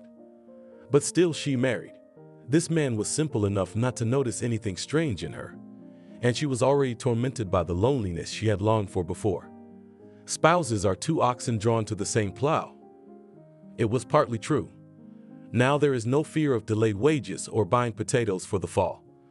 There are other shoulders strong enough to carry sacks, and no matter how trivial, the warmth of another man's body nearby, and the dreams were less and less frequent, or rather, almost no dreams at all. I wish I could get to bed, and as in a black pit, from which in the morning you hardly come out. And when the children went, she knew that both close and unfamiliar people condemn her for such luxury. A child, like a car, requires a certain amount of cash. No money, don't have one. White socks, lacy blankets, sparkling bottles, and herself with a nice stroller. She had her last child during the default, on that very August day, when cash melted like smoke and stores hastily closed to rewrite prices. Somebody got even richer, built themselves another villa in the Canaries, and her newborn was deprived of the most modest dowry, and her warm winter coat was taken away from her. Running in the cold, almost in a raincoat, neighbors aghast, and said the traditional words about the proliferating poverty. And then, shoes with bows pre-fashionable from a box in the attic pulled out of the attic. Empty soup for lunch, and the same squirrel carousel month after month. I had to get a job, but where could I find one? Young people have grown up, they understand computers and are looking for the most fashionable positions. Managers, supervisors, merchandisers, or something in the same vein, you can't pronounce it, and simply no children, no whips, always ready for anything. The unemployment office is shrugging their shoulders. They have 2 vacant positions, a cleaner and a checkroom attendant. Tears at night instead of dreams. What does the day ahead hold in store for us? And there's no hope in sight. Then suddenly she was offered a job. Later she'll say, it's an idiot's dream come true. And not just any job for the envy of others. The quiet and spaciousness of a private office. This very office equipment, previously only seen on television. Co-workers are polite, and the salary can plug all the holes. Dress up, raise children, teach, treat. There's enough for everything. Except for the boss. All roads lead to Rome. All ends end up in her. Her angry, threatening, I'll fire you. She's young, but the boss has to justify her existence, and she's got it all wrong. Do it wrong 10 times. Get out of your skin. It won't be the same. She come home at midnight. Didn't see the kids. Computer lines merging in her eyes. Panic in her heart that she's gonna get fired. And what? It's the end of the world. You can't keep teetering on the edge for too long. You can't go this way or that way, but you can't always be on the edge. No one believes she applied for the job herself. How could they? For a job like that, other people would take it with their hands and feet and teeth. In this day and age, in your position, no one realized that there's no more strength to be afraid, and there's no place in the soul where they wouldn't wipe their feet on you. It was like she woke up one August day. She went out on the porch into the garden. It was a quiet morning. Warm. Smells like apples. There's a carpet of them on the grass. We should pick them, make jam. Foam for the children. For the second time this summer, roses are blooming lushly. I can pick a bouquet in the morning dew and take it home to the table. Soft pink, dark red, lemon yellow roses. Dainty as you don't see in every painting. She cuts the roses and quietly, before anyone gets up, recites a prayer. And it's not scary. And calm. She recites ancient words, grown. And how smart they'd gotten. There was no time to notice life. And now it is as if she stopped, amazed eyes to discover. Yes, how could the morning? The same freshness that was in her 17. And the children who wait for all her tales. And the books she remembered as friends. And the whole world, which is not close to her at all, rejoice in it. And that night, before she could put her head on her pillow, came the one she thought would never come again. And he gave her his hand. Haiti's situation was different. She thought she was desperately unlucky. For the first time in her life, she wanted to kill a man.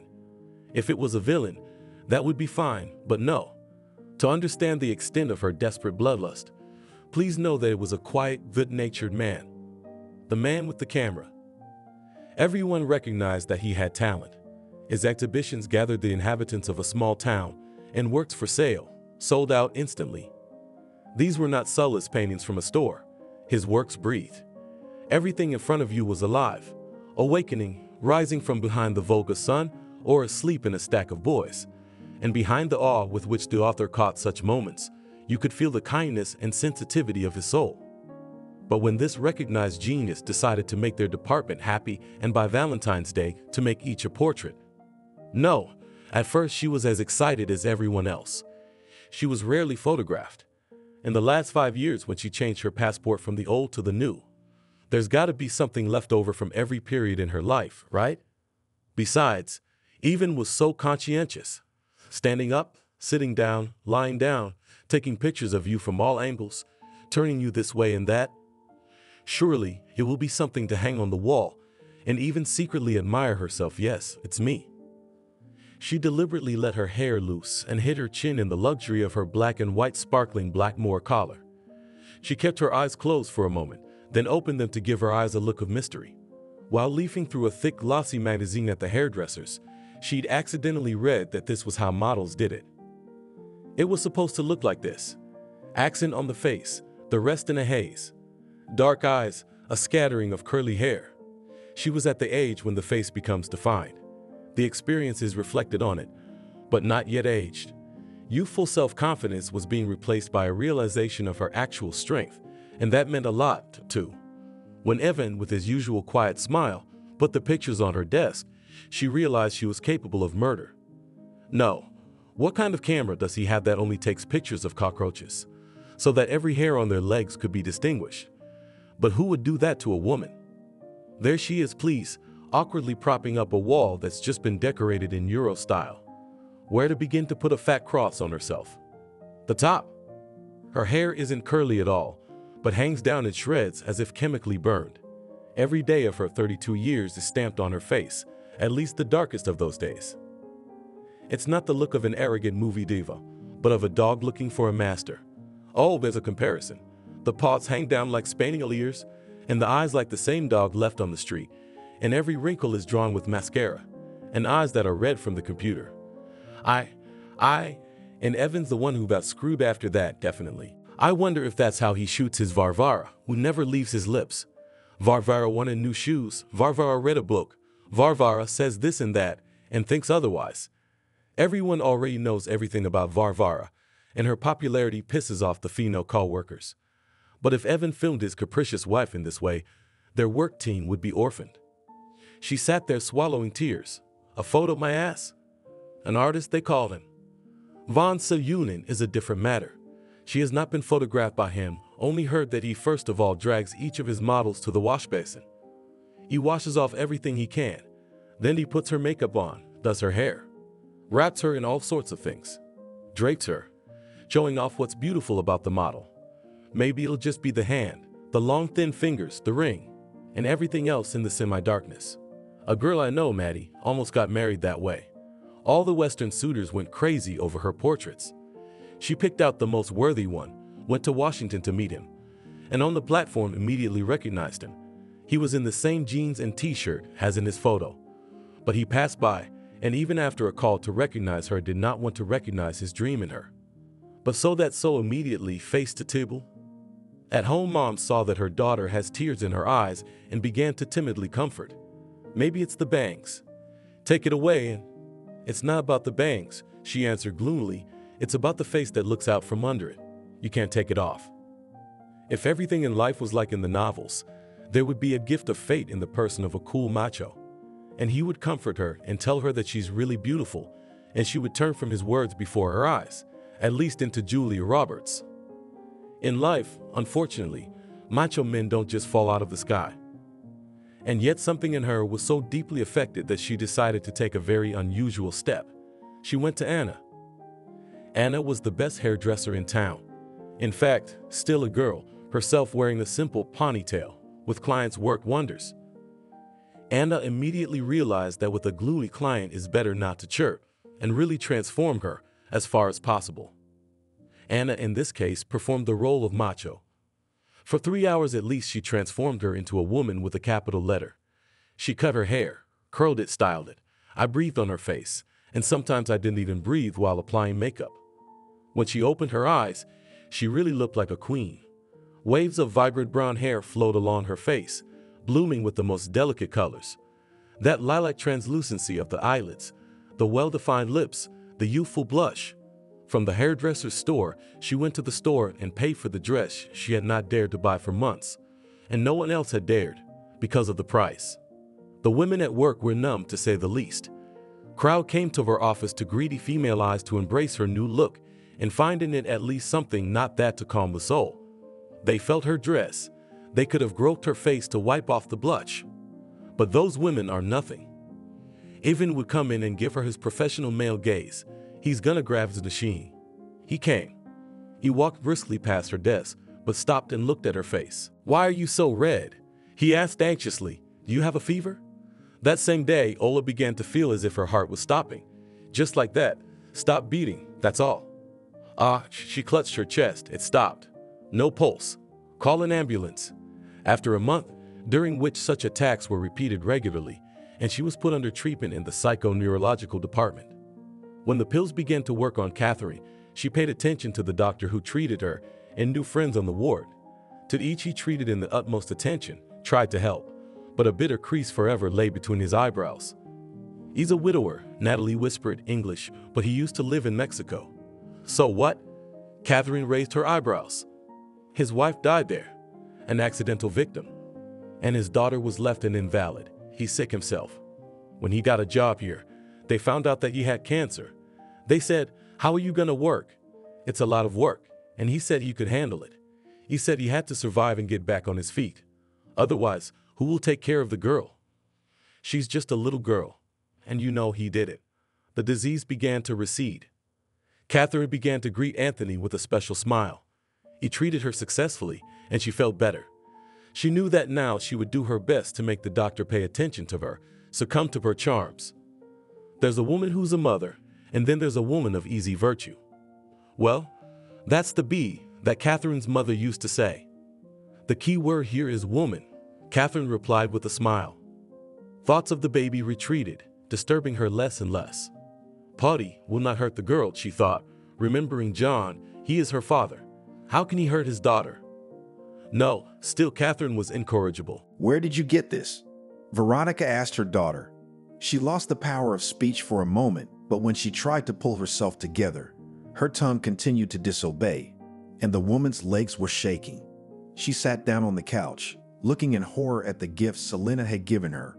"Bought at the flea market," the girl replied, placing a vase of snow-white peonies on the table with her beloved mother's gift. The girl turned around and saw that her mother had opened the box and looked at its contents with an incomprehensible look. "And what happened? What's inside, Ma?" Sitting down next to her mother, she began to look at the gift. The day before, Selena had not had time to look at it properly. The wooden casket was quite old, and all of its surfaces were carved. It looked like it had once been decorated with stones, but now there were only empty hollows. "Why are you so scared?" Mom asked Celine, I thought you would like my gift. You love all sorts of vintage things. Daughter, look what's inside, Veronica said in a stony voice. The girl took the box from her mother's hands and looked inside. There were pictures. Taking a closer look, Selena looked at her mother incomprehensively. They were pictures of her father, who had died in a car accident 10 years ago. But the most amazing thing was that the girl had never seen such pictures before. They were fresh photos, taken recently. How can this be, if her father has been resting in the grave for 10 years? So Dad is alive? She asked her mother. I don't understand anything either, replied Veronica, but one thing is clear. The photos were taken after his death, however unbelievable it may sound. But I was at the funeral with you. I saw how the coffin with your father's body was lowered into the grave. How you cried. Throwing a clod of earth into the grave. How could he have gotten out of there and come back to life? We have to figure it all out, Mom said. And who did you buy it from? Selena told her mother how she walked from the institute the usual way through the bazaar, where the inhabitants were selling various junk. She was immersed in her thoughts, as it was the last academic year of the university. The institute was noisy. Students gathered in clusters in the corridors, sharing news and plans. Selena stood at the window with her friend Catherine and her boyfriend Ivan.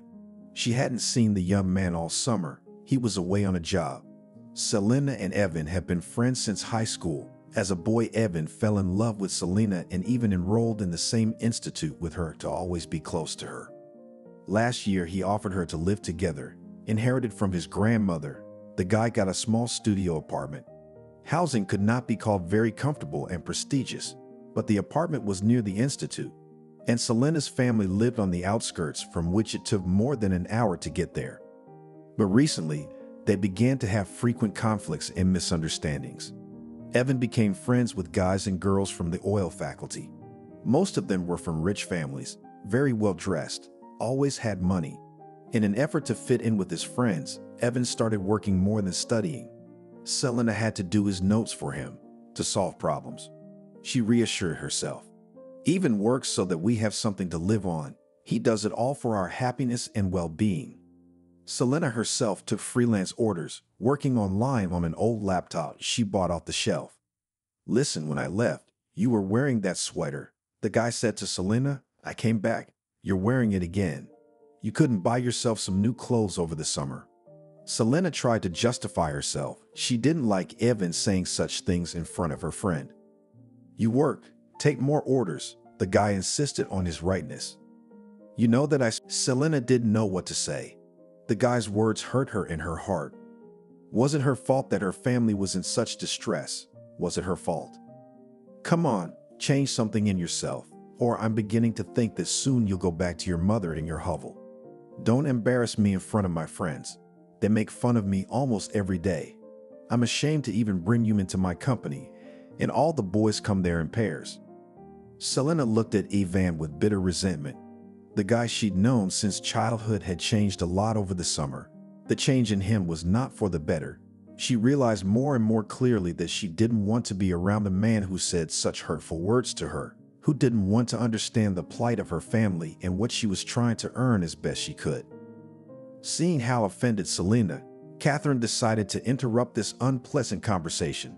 Let's go and look at the schedule of lectures, she suggested to her friend. Probably already posted on the first floor in the hall. Let's go and look at the lecture schedule, she suggested to her friend. It's probably already posted on the first floor in the hall. Catherine took Selena by the hand, dragged her towards the stairs. On the way, she said, Well, your Evan's got a nerve. Such words to say such words. How can he only turn his tongue?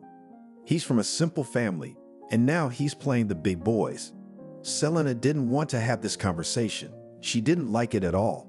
She walked like a robot, not thinking about anything.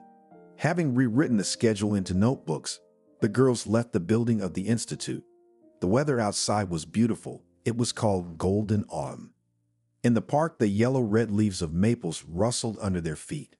The air had that transparency that only happens in September. Do you need a ride?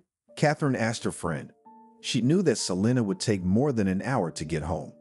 From the expression on the girl's face, Catherine understood. Today in Vanya's apartment, she will not go. No, I'll take the bus, then walk. Selena refused. The weather is great. No rain. I want to walk, think. Well then, see you tomorrow. Catherine kissed Selena on the cheek and went to the parking lot where her new car was parked. Her friend had recently passed her driver's license, and her parents had bought her a car as a present. Catherine had offered Selena a ride, a trip to the countryside, to the river, but she had always refused. She was always busy. Selena walked down the street, unnoticeably approached a small bazaar where people were selling things, furniture, various household items. They were doing it for different reasons. Some people didn't need these things anymore, and others brought them to the flea market to get some money to live on. That's how almost all the things from their house ended up here. Mom sold something every day to feed her son and daughter. Dad died when the children were young. Selena had just started school in Harvey. You didn't know, and now you know, one of the strangers said angrily.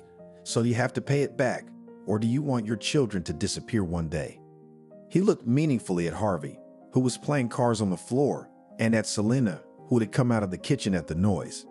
Leave now, Mom said. I barely had enough money to bury my husband, and I had to borrow.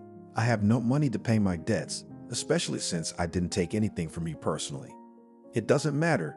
The man approached Veronica, took her by the throat, breathing nastily in her face. You'll pay it back like a sweetheart, otherwise we'll burn down your apartment.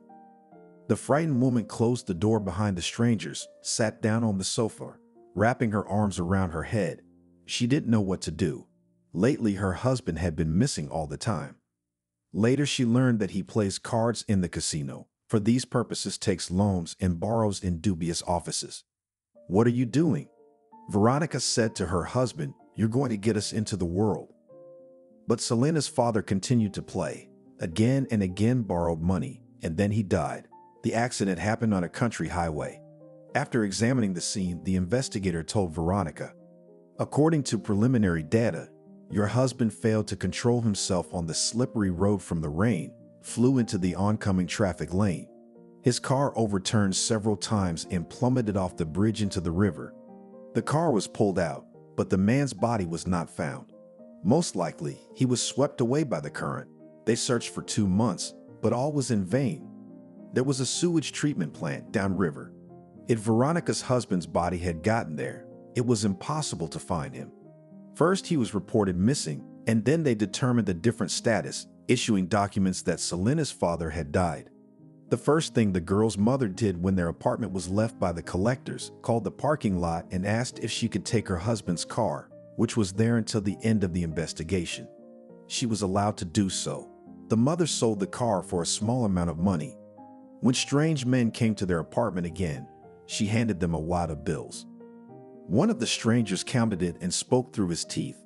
It's good that you tried to find money, but here is only the smallest part. Collect more, we'll be back soon. And don't you dare leave the city, we will still find you. The frightened woman put an ad in the newspaper to sell their country house. The cottage was in a great location and was expensive. Married, they built it together. The 2-story structure on a plot of 15 acres was the family's vacation spot. Here they went for the summer, so that the children could eat fresh vegetables and berries from the beds, which were carefully tended by Veronica. After selling the dacha, she again gave the money to the collectors, and a month later the woman sold a 4-room apartment in the center, bought a small apartment in an old house on the outskirts.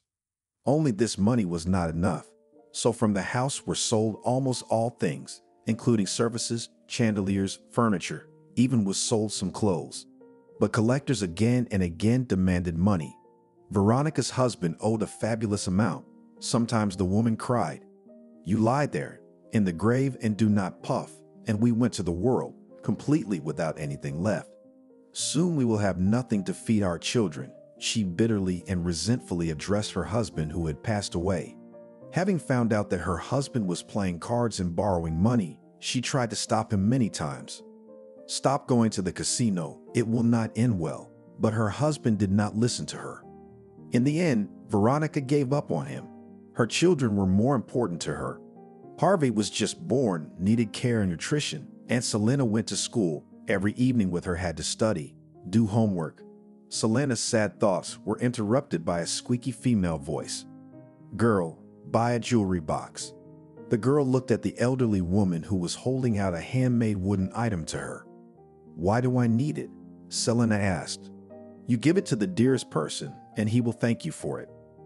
Selena didn't know what the old woman was talking about, but she remembered that today was her mother's anniversary. They were not going to celebrate. The family had no extra money for birthday celebrations. But the girl's mom loved antique things, so Selena looked closely at the box. The elderly woman held the girl's hand. Her touch was unpleasant, chilled her heart, and goosebumps ran along her skin. Celine wanted to get rid of the grandmother as soon as possible. She sensed something scary in the old woman's eyes, something disturbing, inexplicable. She tried to pull her hand out, but the woman held it tightly. This box will reveal a secret to you. What's she talking about? She's crazy, Selena thought. But the girl remembered how her mother had once stood on this spot and asked passersby to buy things from her.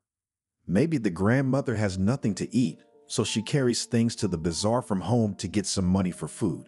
Only this thought made Selena agree to buy the box. All right, she said to the old woman, but I don't have much money, and you must be asking a lot. I'll take as much as you give me, she replied.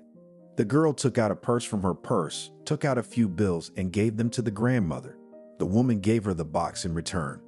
I didn't buy a present for my mom. I'll at least give her this box, Selena thought. On the way, she bought a bouquet of white peonies. Her mother loved these flowers that filled everything around her with their sweet fragrance. Listening to her daughter's story about the strange old woman, Veronica didn't understand what was going on. Are you sure you've never seen this woman before? She asked her daughter. I'm sure I would have remembered her. She has a very expressive appearance, Selena convinced her mother. She was a Baba Yaga, very unpleasant. I had a frost on my skin from her touch.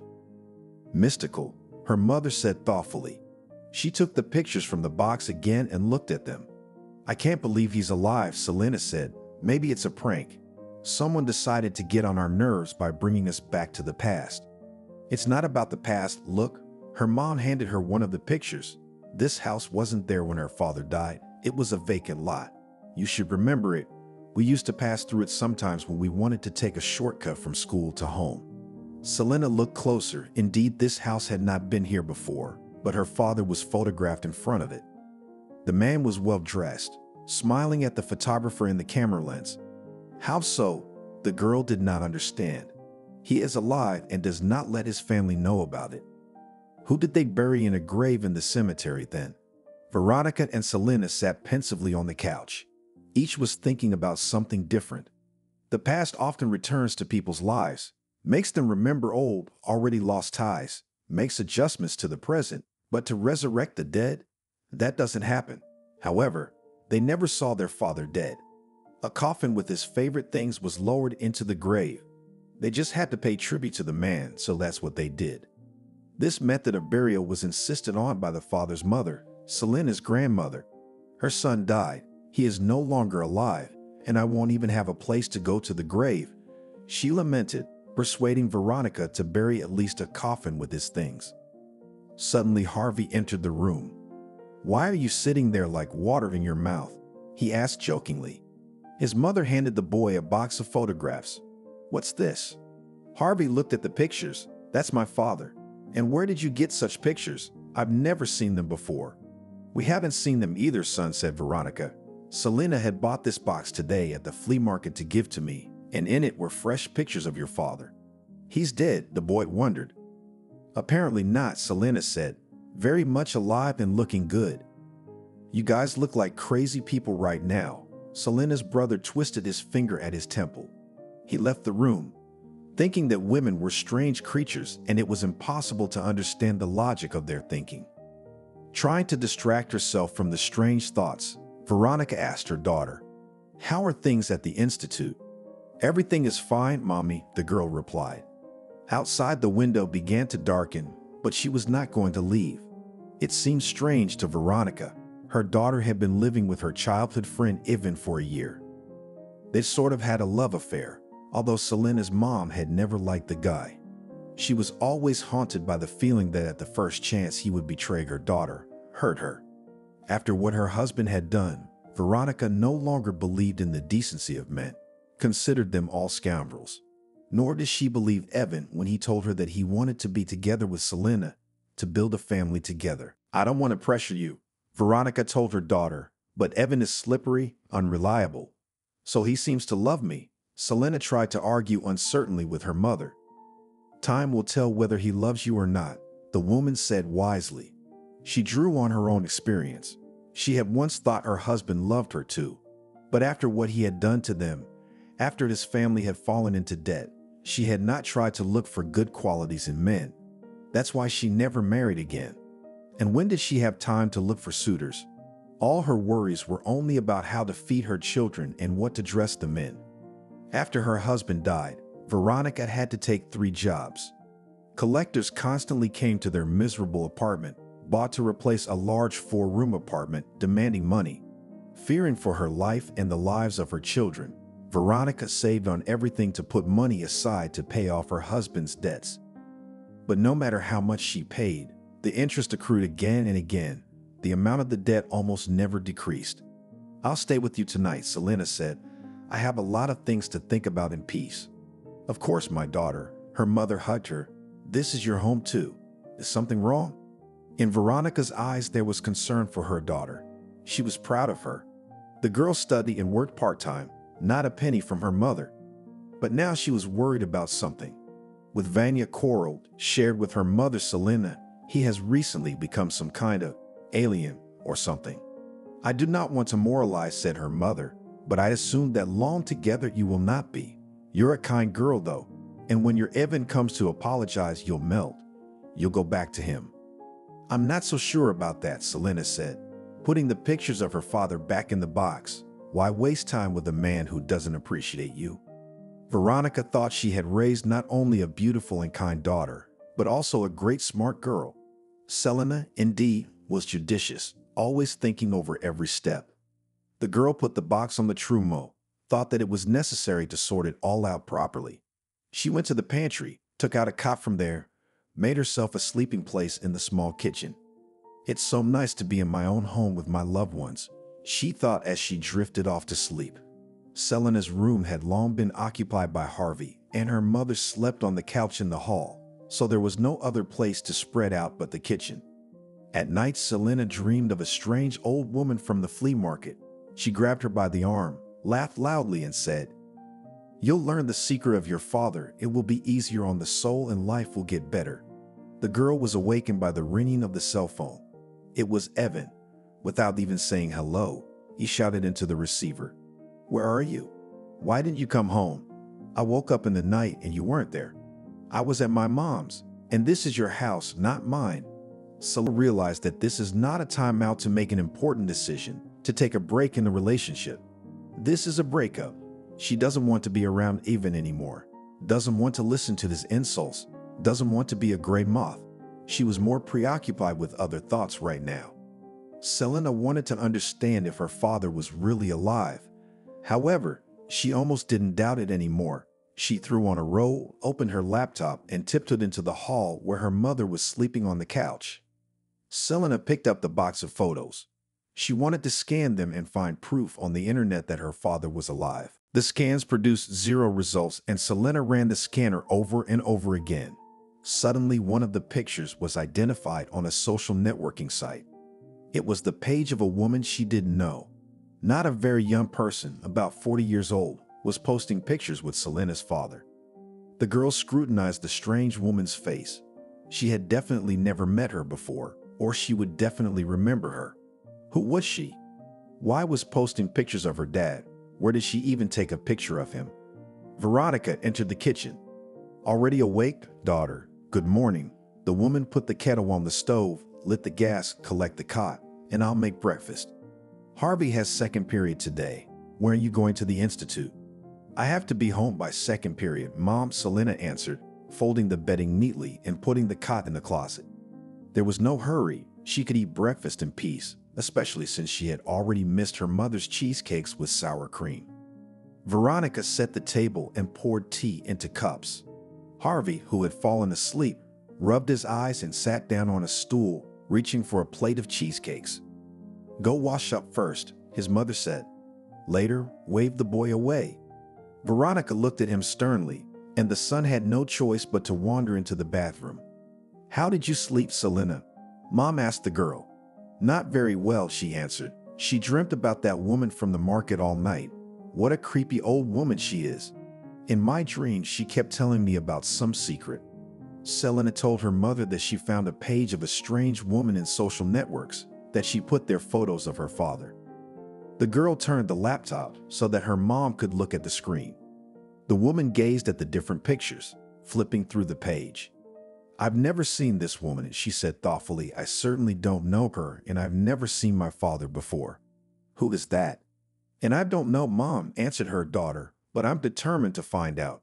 Otherwise, I won't be able to sleep well." "And maybe you shouldn't," tried to persuade Selena, "Mother. For us, he's dead. And if it's not so, then why did he not show up? Maybe he was threatened because of his debts. He was afraid of being killed." Veronica felt her resentment and anger at her husband boiling up in her. "He was alive, but he made me a widow and put me in debt. You remember how hard it was for us then?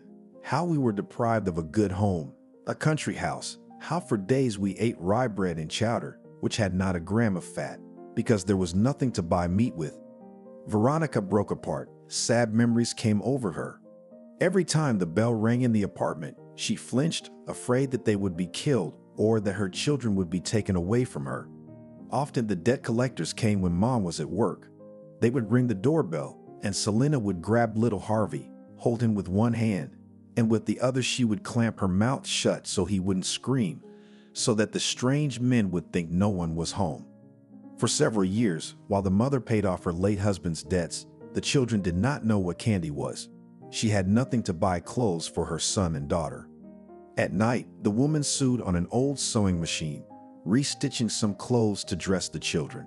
Selena did not know what beautiful dresses and heeled shoes were, and Harvey was constantly teased by the boys in the yard. The children hardly ever saw their mother. Coming from one job, she again ran away to another, making sure only that her son and daughter were at home, that they were not stolen, not kidnapped. The woman was always tired, exhausted. She did not mourn her husband, did not think about their past life together. All Veronica's thoughts were occupied with how to pay off debts. What else to do so that the collectors got rid of her, stopped threatening? To help her mother, Selena began to clean the entrances in the neighboring apartment building. 4 entrances in a 9-story building was not easy for her. In addition, cleaning took a lot of time, and the girl still had to do her homework, pick up her younger brother from kindergarten, something to feed. The pennies she received for cleaning the entrances, the girl gave to her mother, and the latter bought simple products. Earlier, when they had a country house, they often brought potatoes and other vegetables from there. Now there was not even this help. The formerly prosperous family quickly turned into a beggar family. Selena didn't even go to the graduation party because she had nothing to wear. "Don't make excuses for him," Veronica said. "I warned him that playing cards wouldn't do any good, but he didn't listen to me. He always did everything his own way and didn't want to consider us. He lived for his own pleasure. I had the misfortune to marry that coward and scoundrel." "Calm down," Mom tried to interrupt Veronica Selena, but the flow of her mother's bitterness, resentment, and anger seemed to be inexhaustible. The words were pouring out of her heart, filled with worry for the children who had to endure such deprivation, fear, half-starved life. However, no matter how bad it was, Veronica always tried only for her son and daughter. She denied herself everything. Sometimes she went to bed hungry, dividing her dinner between Selena and Kolka. Several years of fear for her children, hunger, poverty. Veronica was able to get out of all this only by paying off the debt to the debt collectors. But even now, when their family is not threatened, they live very poorly. Simple furniture, an unrenovated apartment, inexpensive clothes, only the bare necessities.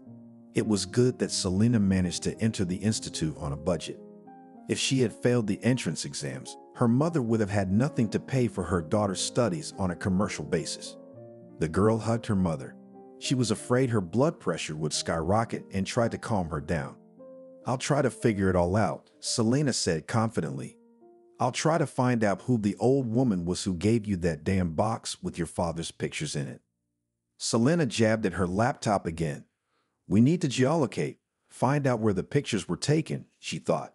The girl was looking at a photo in the gallery on the page of a strange woman. Here she was standing next to a large, luxurious two-story cottage. It was obvious that the woman was not poor. She was wearing fashionable clothes, beautifully styled hair with the effect of lamination. In the background was visible plot of land with a pool and a gazebo, buried in rose bushes. It turns out that her father accumulated debts, realized that her mother would not help him, faked his death and went to live with a rich woman. Selena's head began to form a logical chain that seemed unbelievable in its meanness. It turns out so, agreed her mother, finishing the dishes after breakfast. Suddenly, Selena's laptop gave out a geolocation. It turned out that the house the beautiful woman had been photographed next to was 3 hours away from their town by train. I'll have to go there. It's the only way I can find out something about my father. Find him and look him in the eye, Selena thought. She wrote down the address on a piece of paper, closed her laptop, and started to get ready for the institute. Leaving the house, she walked the same way, hoping to meet the old woman at the flea market. But the Baka, who looked like Baba Yaga, was nowhere to be found. Between lectures, Selena told about everything that happened yesterday to her friend Ekaterina. She listened without interrupting and then said, "You do not worry. I myself was shocked yesterday from the way Evan treats you. I thought you were in love, but in reality, he's just using you and humiliating you. Sure, he likes it when he comes home to a hot dinner and at night, he gets his share of female affection. But a real man should not only receive, but also give. Your Ivan is not one of those real men." As for the story with the box, Catherine did not know how to support her friend. Told by her, really was incredible, seemed unreal. I thought such stories only in the sick brain directors of various melodramas are born, smiled sadly Catherine. But apparently, and in life happens something that cannot be explained. We must try to find out all the facts, began to share his plan. Selena once again thanked her friend for her participation. The girls kissed on the cheek and parted. Right from the institute, Selena went to the train station. She bought a ticket and went to the platform. The girl was worried. She couldn't stop thinking about what she would say to the strange woman from the rich house. Selena tried to mentally talk through everything that had accumulated, built a dialogue with the stranger, assumed her answers to the questions that worried Selena. Immersed in her thoughts, she'd almost passed the desired station. Stepping onto the platform, the girl looked around. Apparently, it was a cottage village, because the settlement did not look like a village or a hamlet. She approached a man with a suitcase and asked for directions to the street, the name of which was written on a piece of paper. "Sorry, girl." The man shook his head. "I'm not from around here. I was visiting, so I can't help you." Selena walked away from the station building towards the houses on the first street she could find. Suddenly, she remembered that in her smartphone, she could download a map of the village and find the desired address. The girl sat down on a bench next to a store and started looking for the coordinates in her phone. It turned out that the house she needed was at the other end of the village. Selena walked down the street again. Despite the map she was looking at on her smartphone, she was still lost. There was no way she could figure out where she was. When she saw a woman with a stroller walking towards her, she decided to ask for help. "Hello, can you tell me how to get to this address?" She addressed the young mother. The woman stopped, still rocking the stroller, looked at the leaf. "It is very close," she said, showing the direction with her hand. "Go straight, then turn right and to the end of the street." "Thank you," Selena thanked her. After a while, she found herself at the right house. The girl recognized it. It was exactly the same as in the picture. The entrance to the plot was blocked by a high, massive gate with forged elements, and next to it was a wicket. The girl rang the bell. A beautiful woman came out of the house. From the expression on her face, Selena realized that the stranger was not very happy to see the guest. "Who are you and what do you want?" The woman began to say, "If you are going to sell me a vacuum cleaner or a toaster, go straight away. Go from day to day, no peace. Normal people do not buy anything from such passable, is not it clear? There are stores and marketplaces for shopping, and you're all wandering around the house, disturbing them with your visits." "I'm sorry," Selena interrupted her. "I'm not selling anything. Don't swear, please, and I'm sorry again for bothering you." She pulled out the photo she had taken from the wooden box, handing the woman one of the pictures. "I need to know what your connection is to this man." The girl spoke up. The woman took the photograph in her hands, looked at the image carefully. It was clear from her face that she knew him. "And why should I tell you anything?" she asked. "Who are you anyway?" "The thing is, the picture is of my father. He died tragically 10 years ago." "Dead, you say?" The woman was surprised. "But I think he's alive and doing very well." "So you know him?" Selena asked. The woman opened the gate wide and gestured for the girl to come in. "Let's go into the house." Selena followed the stranger, her heart racing. A few more minutes and she would know everything about her father. Maybe then she could understand why he had acted so shamelessly to his family, why he had made her mother suffer, abandoned her son and daughter. The woman led Selena into the house. They entered the large kitchen. What a setting, Selena thought to herself. Looking at the luxurious kitchen set, the bar counter with high chairs, outlandish appliances. "You sit down wherever you feel comfortable," the woman said, "and I'll make some coffee. Do you want coffee or tea?" "Coffee is fine," Selena replied modestly. "My name is Emma," said the woman, pouring the beans into the tank of the coffee machine. "I'm Selena. In the picture is my father. His name was Victor." "I've heard that before. You don't have to repeat it." The girl was silent, waiting for Emma to say something about her father. But the woman silently took out cups from the cupboard, preparing a flavorful drink. "When did you say your father died?" She finally spoke. 10 years ago, he was in a car accident. We buried him in a closed coffin, putting there only things. They never found the body." "Where did you get those pictures?" Emma asked. "The pictures came to me by accident. I bought the box at the market from an old woman, not because I liked it, but because she begged me to. And I thought maybe she didn't have enough money for food," Selena told me. She was silent for a while, then said in a quiet voice, "When my father died, my mother also stood at the flea market and sold things, because my brother and I had nothing to feed. I met Victor also about 10 years ago." Selena began her story. "He seemed very lonely to me. I had just divorced my husband. I needed companionship. I wanted to distract myself from the memories of separation. And then Victor came along. He seemed calm and balanced, not like my ex-husband, who regularly beat me. Because of his beatings, I can't have children now." "That's terrible," Selena said. The girl herself thought that it was true. Her father was alive and he knew Emma. That was the key to the mystery Selena wanted to solve. "We started dating Victor," Emma continued, "and with him I forgot about the divorce and my abuser husband. Victor never laid a hand on me. We lived in my apartment downtown.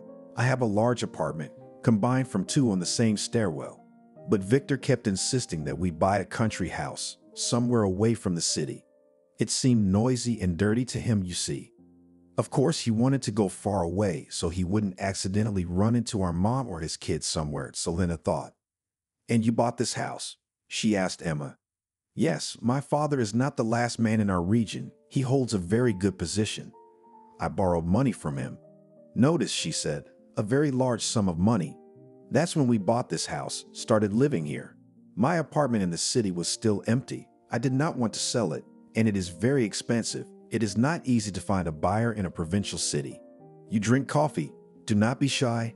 Take sandwiches, probably hungry from the road." The woman moved the cup of coffee and a plate of sandwiches closer to Selena. The girl felt hungry. She hadn't eaten anything since this morning. "Thank you so much," she thanked Emma. "I really am starving." Chewing on a bun with cheese and sausage, she asked, "Did my father ever tell you that he had a family?" "He never said a word. I also thought it was strange that he didn't care that I couldn't have children. My ex beat me up so badly I had to have surgery, which left me in Fergo. But nothing. He still longed to sit in jail. My father tried, attracted all the connections, that this bastard for a long time closed." Selena realized that Emma is immersed in his own memories and leaves the topic of conversation, which was so important for the girl. "Where is Victor? I mean my father now?" she asked Emma. "He went to the neighboring village on business," the woman answered. "Do you want more coffee?" Selena nodded, moving the empty cup towards Emma.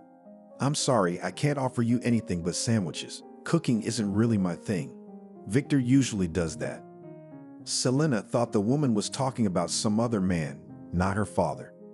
Dad never stood at the stove. In fact, he didn't even make his own sandwiches or fry his own eggs. That was all Mommy's job. She suddenly decided that it was not worth beating around the bush. Emma had treated her well, so it was time to tell it like it was. You see, Selena began her story. We were a close-knit, well-to-do family. My little brother and I didn't need anything. But after Kalia was born, my father was replaced. I began to hear often that he raises his voice at my mother, and he was always disappearing somewhere, could come in the morning, was nervous, constantly angry. I only later learned that my father started playing cards and this hobby turned into an addiction. It's also called gambling addiction. Yes, it can happen, Emma nodded. She sat down across from Selena, palm resting on her chin, ready to listen. One day, the police called my mom and told her that my dad had been killed in a car accident. More precisely, they said that his car had overturned and fallen off the bridge into the river. The investigation team and divers worked there, but they didn't find my father's body. They thought he was carried away by the current. That's how we buried him. He was actually alive, I take it? Emma asked. Yes, I'm sure of it now, Celine said. She liked Emma more and more. She wanted to tell everything to this woman she had seen for the first time. After the funeral, strange men showed up at our apartment. They were debt collectors who had come to collect my father's debts. Mom explained to them that he was not alive, but the men said that now she owed them for her husband, and if she didn't give them the money, our bodies would be found somewhere in the forest or in the river. Mom was very afraid for herself and even more afraid for Harvey and me. She sold our house outside the city, sold the apartment, collected money from acquaintances, sold things, furniture, dishes. But the amount collected wasn't enough. Collectors threatened every time. My mom started working 3 jobs, but we were still starving.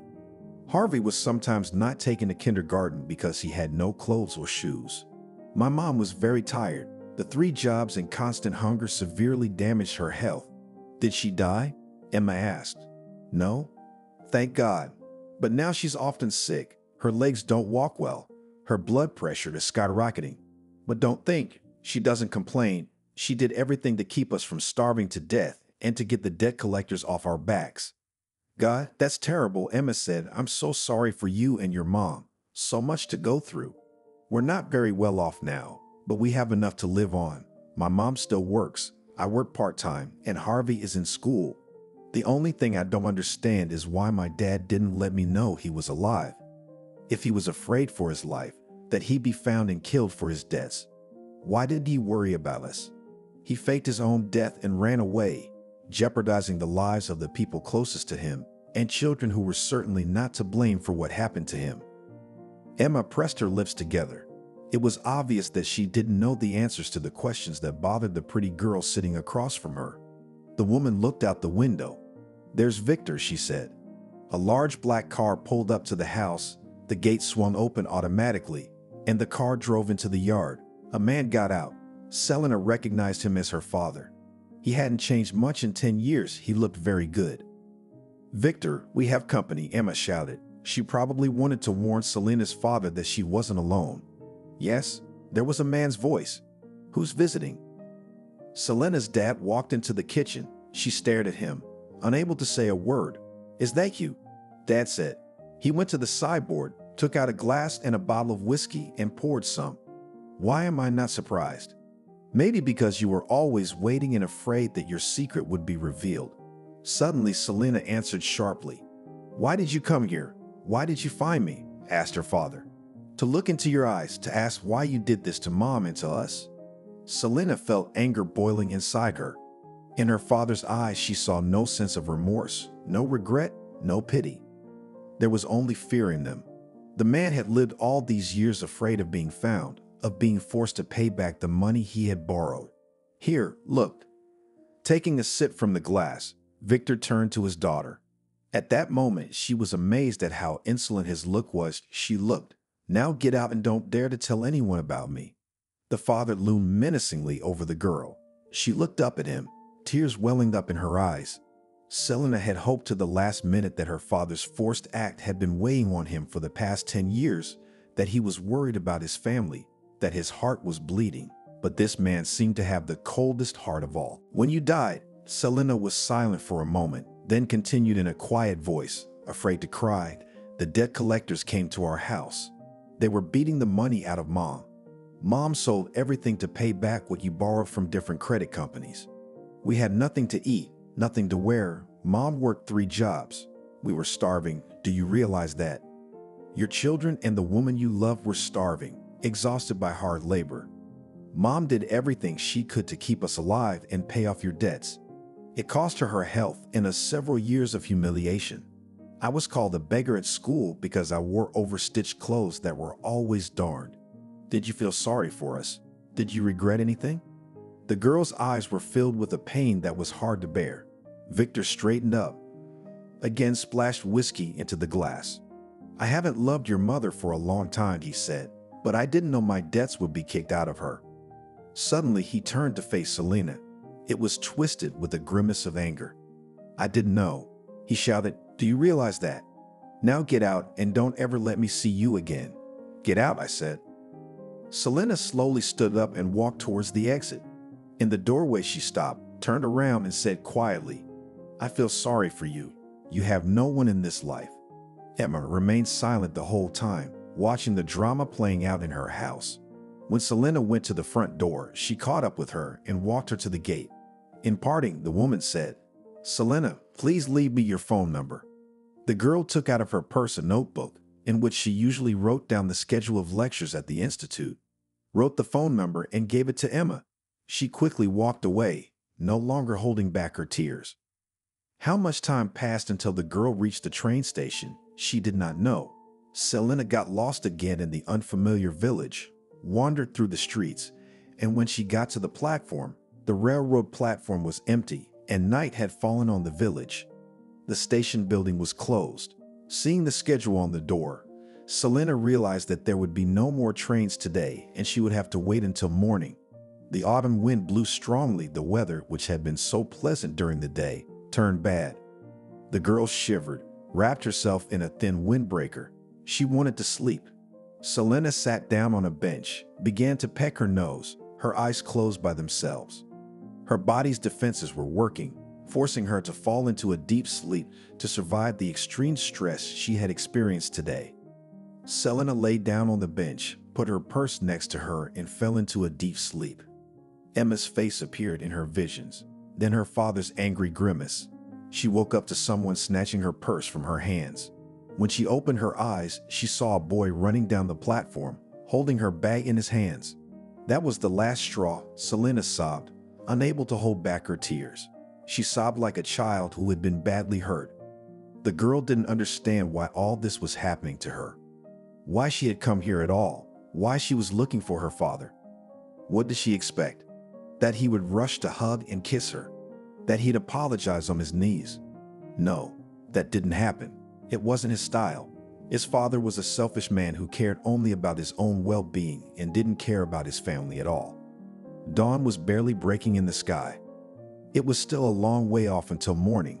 Selena approached the station building, wiping her tears with the sleeve of her windbreaker. The first train was at 10 o'clock. She glanced at her watch. It showed 4 in the morning. Sitting at the station was pointless. The money for the ticket was left in the purse the boy had stolen. After thinking for a while, Selena took her cell phone out of her pocket and dialed Catherine's number. She picked up the phone surprisingly quickly. Catherine, sorry to wake you up. Selena began to speak. What happened? Why are you calling so early? Where are you? Worried friend. I'm in the village that the navigator pointed me to at the train station. Selena's voice suddenly snapped and she sobbed again. Selena, calmed down. Tell everything in order. Catherine was very worried about her friend. She was waiting for her to call in the evening and tell the news about her father, but there was no call. My bag was stolen, and there is money for the return ticket. Calming down, complained the girl. So everything will be fine, assured her friend. Send me the coordinates. I'm on my way to you. But you don't go anywhere, you hear? Don't go anywhere. Okay, Selena replied. I'll be waiting here on the bench on the platform. I'm on my way. Hang in there. I'll try to be quick, said her friend and disconnected. The girl leaned back on the bench. Everything that had happened to her yesterday seemed like a nightmare, a terrible dream. She waited for Katerina, occasionally glancing at her watch. 3 hours later, a red car appeared in the parking lot near the railway station. Selena's friend ran out of it. She hugged her, stroking her hair, saying, "It's all right now, don't worry." Whether from the stress she had experienced or from the cold, Selena was shivering. Noticing this, Catherine quickly led her friend to the car. "Sit down," she said, and herself pulled out of the Trump plush plate, covered Selena well that I took a thermos with hot tea. Though while rumbling in the kitchen, Mother woke up, and she began to grumble in her sleep that I at night wandered here and there. Catherine said something without a word, and her words echoed somewhere far away. "Oh, let's go home." Finally sat down behind the wheel, Catherine. "We will not hurry, let's go quietly." Here I was flying like crazy. It's good at least the roads are empty, and that I still do not know how to overtake normally. The car started and drove down the street toward the exit from the village. The girls were silent. Catherine realized that now is not the time for questioning. She kept thinking what horror Selena must have experienced, seeing her father, whom she thought was dead. Suddenly, Selena began to sob loudly and then cried again. Without saying anything, Catherine stopped the car, pulling to the curb. She remained silent, looking out the windshield, realizing that her friend just needed to cry. Catherine had given her that opportunity. When Selena had calmed down, they set off again. Already on the approach to the city, Selena spoke up herself. "Thank you, Catherine, for getting me out of there. In fact, I was really scared when I was alone at the train station, and even without money to get home." "Don't thank me, we are friends," Catherine replied, "and I offered you to take my car. Would not have had to endure so much." If only her friend knew how much Selena had to go through yesterday. She suddenly really wanted to share with Catherine, and the latter, as if sensing Selena's mood, asked, "Well, did you at least have a successful trip? Did you find answers to your questions?" "Found," said Selena sadly. "Only after these answers, questions became even more." "What do you mean?" "Don't talk in riddles. Rebuses are not my thing." Catherine looked at her friend carefully, then moved her gaze to the road. "Have you seen your father? He is not really dead. Alive and well and even feels very good," said Selena. "He lives in a luxurious house with a beautiful woman, drives an expensive car, does not give a shit that his family almost starved to death because of his debts." "No way," stretched out her friend. Selena briefly told her everything that had happened yesterday about Emma and her father, and how he'd driven her away. "I didn't think people could be so cruel to their loved ones," Catherine muttered. "You're his children." "Apparently they can," Selena replied in a philosophical tone. They had already arrived at her house. It was time to say goodbye. "Katusha, tell the Institute that I feel bad, that I'm sick," asked Selena Ekaterina. "Sure, don't even worry." The friends said goodbye, and Selena wandered to her entrance. She wanted to take a hot shower and go to bed. Her mom was already awake. Seeing her daughter exhausted by a sleepless night and nervousness, she straightened her couch in the hall. When the girl came out of the bathroom, the woman did not question her about anything, silently went out and closed the door to the room so that Harvey, who had woken up, would not wake up her sister. Veronica also found out something. She did not sit idly by and try to find the old woman who had sold her daughter a box of photographs. She suspected that her dead husband's brother, Oliver, might have known about the old woman. After walking Harvey to school, the woman began to make soup, trying not to make any noise so as not to wake her daughter. She realized from the look on Selena's face that a lot had happened to her yesterday, so they would have something to talk about when her daughter woke up. Selena woke up in the afternoon. From the kitchen came Kolia's voice. "I don't want soup," refused to eat lunch boy. He studied in the first shift and had already returned from school, had to make cutlets with pasta. "Come on, eat," trying to speak quietly, ordered his mother. "In the evening, I'll make you cutlets with pasta, and now eat soup. You've been starving all day," shaking your empty guts. "You didn't eat in the school cafeteria again, did you?" "It's not good there," Selena's brother continued to whine unhappily. The girl took a robe from the back of the chair, threw it on, went to the kitchen. Very hungry to eat, and the aroma of chicken broth even more caused hungry salivation. "Good morning, everyone." Forgetting that she had already slept through lunch, Selena said. "What a morning," Harvey said indignantly. "Where have you been all night?" Were you running to your beloved Avon again? No, I wasn't. Harvey jokingly slapped her brother on the forehead. Chew on that and go to your room. Mom and I need to have a serious talk. Our conversation is not for children's ears. Oh, found a child. Harvey considered himself all grown up and didn't like it when his sister pointed out that he was much younger than her. When he left, Veronica closed the door to the kitchen and sat down at the table with her daughter. Selena could see that her mother was waiting for news from her, but didn't know how to begin to tell her about the nightmare she had experienced yesterday in the unfamiliar village. Seeing her daughter's confusion, Veronica began her story. When you left for the institute, said the woman, I went to the flea market. According to the signs you described, I started looking for the old woman. While I was looking for her, I thought, just show your face to me, I'll shake your soul out of you. But I'll know everything about my dead husband. So I was walking, and I saw Victor's brother standing there talking to some gnarled old woman. He shoved money into her hands, and he went to the exit of the bazaar with quick steps. I rushed after him. Why? Selena didn't understand.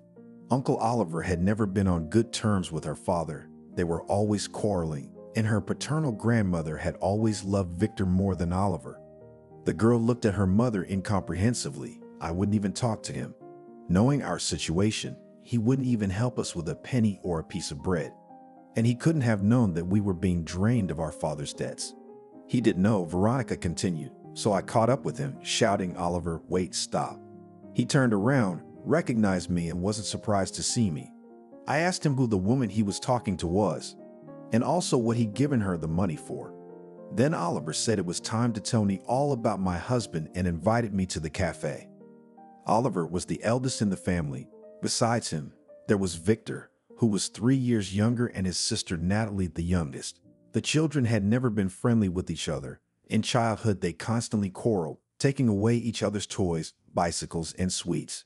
As they grew up, they started fighting over money. Oliver knew that his mother, Veronica's mother-in-law, was always helping Victor with money, giving it to him without asking him to give it back. To her eldest son, however, his mother gave nothing. He worked hard and independently built a house for his family. When Oliver learned about the death of his brother, he was very worried. Despite the fact that they were friends, never talked heart to heart, never spent time together, such an early and tragic death Oliver would not have wished an enemy. He sincerely mourned his brother in the cemetery, supported his mother, who killed with grief, all the time trying to lie on the grave, shouting, "Take me with you, son." I felt sorry for Oliver and the family of his dead brother. They saw each other rarely. He almost did not know Victor's children and did not communicate with his wife. With his brother, they were like strangers. That's why Oliver didn't go to Veronica after the funeral, just as he didn't go while his brother was alive. Twice a year, he went to his brother's grave on the date of his death and on Victor's birthday. He often met his mother and sister at the grave. One day, he happened to overhear their conversation. The women thought the man could not hear. He was going through something in the trunk of his car. Oliver, indeed, did not hear everything, but the essence of the conversation. He realized that Victor had not died at all, but had simply faked his death to hide from the debt collectors, who were shaking money out of him and threatening him with death. Victor had thought it all through. Victor's mother told her youngest daughter, "It's scary to think what would have happened to him if we hadn't helped him fake the accident. Those bandits would probably have killed him already." "Yes, Mom, it's good that he's safe now," answered the daughter. "When was the last time you saw him?" 2 months ago, answered the woman. "We met secretly at the train station. We can't let anyone know Victor is alive, or they'll be looking for him again." Oliver got a chill inside. He'd never felt much warmth for his mother and sister, but to realize they were such complete hypocrites was beyond him. He approached the women and asked one single question. "So the brother didn't die in the car accident then?" Mother and daughter were confused. Oliver's mother was the first to pull herself together. "What are you talking nonsense, son?" she ranted. "There he is, lying breathless in the grave. Our Victor is dead, gone prematurely in the prime of life, and we can only mourn him and carry flowers to his grave." "Enough, Mother," Oliver interrupted her. "I've heard everything. You just said you met him 2 months ago at the train station." "You misunderstood, Oliver." The mother tried to justify herself. "I didn't meet him." At this point, the sister entered the conversation. Mom, maybe you should stop hiding from Oliver that Victor is alive. He's still his own brother. Yes, so dear that they fought every day, did not give each other hands. The woman was indignant and angry, and Oliver would be the first to give his brother to the collectors.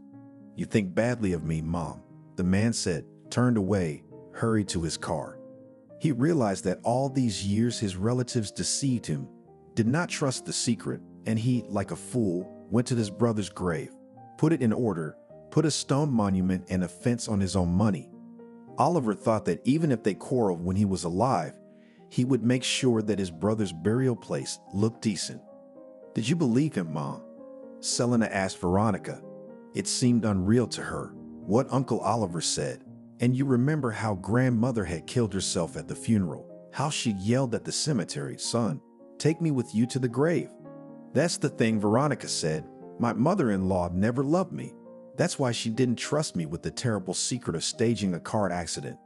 But I did not even suspect what acting talent she possesses, because so played out the grief of his mother that even a skeptic would believe and laid down next to the grave to weep with her at the same time. That's right. Celine supported her mother. She remembered that day well and had not yet forgotten how his grandmother was writhing on her son's grave. So, Veronica continued, Oliver kept the news that his brother was alive for a long time, but it kept him awake. He started coming home to his mother's house more often to find any clues, to try to grasp at something that would lead him to his brother. He wanted to tell him what was going on in our family, how poor we were, how we were in debt. One day, Oliver noticed that his mother was going somewhere. In the hallway was a densely packed bag, closed tightly with a zipper. Oliver followed her and saw her meeting Victor in the park. He couldn't believe his eyes for a long time. His brother looked quite healthy, even a little better. When mother and son said goodbye, Oliver followed his brother and tracked down where he lived. He couldn't resist going up to him and saying something nasty. Oliver resented the fact that Victor had the conscience to deceive everyone, while he lived in a beautiful house. A few days later, Oliver came to the village again, bringing his camera with him. He took a few pictures. In his heart, Oliver wanted to take revenge on his brother and show the pictures to his wife, but he didn't dare to do it. He's a coward like Victor, a hypocrite like their mother, Veronica said, but the apple doesn't fall far from the tree. And they also say that oranges don't come from aspens. Selena agreed with her mother. Yeah, that's right. Oliver preferred, like his relatives, to shift responsibility to other people, continuing to tell. Veronica poured tea for her daughter, moved the vase with jam. They all used to do everything by the hands of others. He couldn't wait to tell me that I wasn't a widow, but he was afraid. So he hired that old woman. He watched our family, knew almost everything about our lives. He knew which way you went to the bus stop to get to the institute and which way you came back. But he wanted to show me the pictures first. Oliver would pay an old woman to hit on me on the street under the guise of a psychic. When she did, Veronica yelled at the old woman and swung her bag at her so hard that she hurried away. Selena's mother was not a cowardly and indecisive person. She hated beggars and all those who tried to fool people's heads with predictions. Oliver's attempt failed, then he decided to act through Selena. The old woman caught up with you and handed you the damn box, and you bought it from her out of the goodness of your heart, thinking she couldn't afford to buy food. Yes, that's what I thought, Selena confirmed. I remember hunger. I always feel sorry for people who are in trouble. Your kind heart is the reason why this box of pictures appeared in our house. That's the whole story, and then you can tell me the rest. Wait, Mom, interrupted her daughter, but Uncle Oliver, he's what? And that Uncle Oliver, he apologized to me for a long time. He said that he himself knew nothing, that if that accidentally overheard conversation, he would still consider his brother dead. Realizing that the conversation will now continue, and it will be long, Veronica again put the kettle on the stove to heat. He hated his brother, always wanted to hurt him. By revealing this terrible secret to us, he has his own agenda first and foremost. Oliver wants us to tell the police and the debt collectors that your father's alive. That's gonna hurt Victor, and it's not like Oliver had anything to do with it. I'm telling you, the whole family are cowards who can't solve their own problems. Do you believe that Uncle Oliver didn't know? The girl asked. 50-50. the mother replied, and I wouldn't be surprised if he's lying, if they were all working together on a plan to stage Victor's death. Oliver's just afraid to admit it.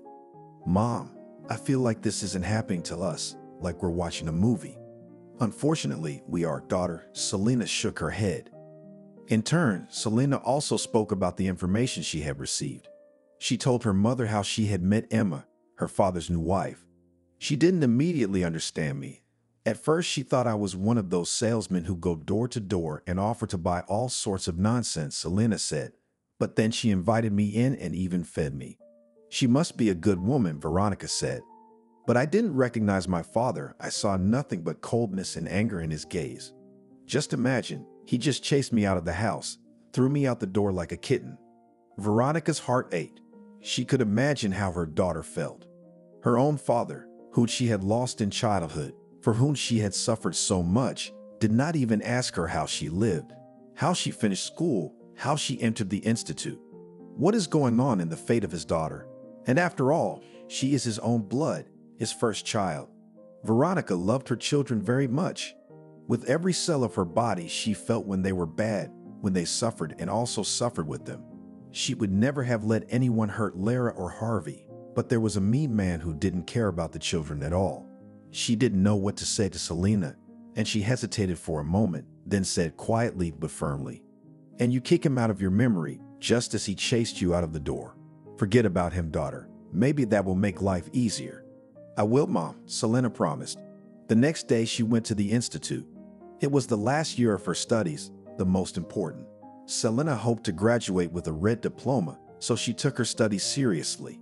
Evan was waiting for her at the entrance. "Hi," as if nothing had happened, said the guy. "Hello," the girl answered him. Selena stopped fooling around. "Come on, come back to my place." The girl looked at him and slowly walked towards the institute. Evan followed her. Evan tried to take her hand, but Selena pulled it away. "Put it in her pocket. Don't fool around, Selena. After the institute, I'll help you to bring back the things you took. We'll live like before. I'm bored without you, do you understand?" Suddenly, the guy changed his tone, "And in general, I come home to eat nothing to eat. The room is a mess. Things clean and ironed soon will not be left at all. In what I will go to lectures and to friends." He's not even trying to apologize, Selena thought. The guy didn't think he'd offended her at all, showing his not-so-facetious side. "I'm not going back, Evan," she muttered. The girl stopped and looked into Evan's eyes. "You know, I've realized a lot in the last few days.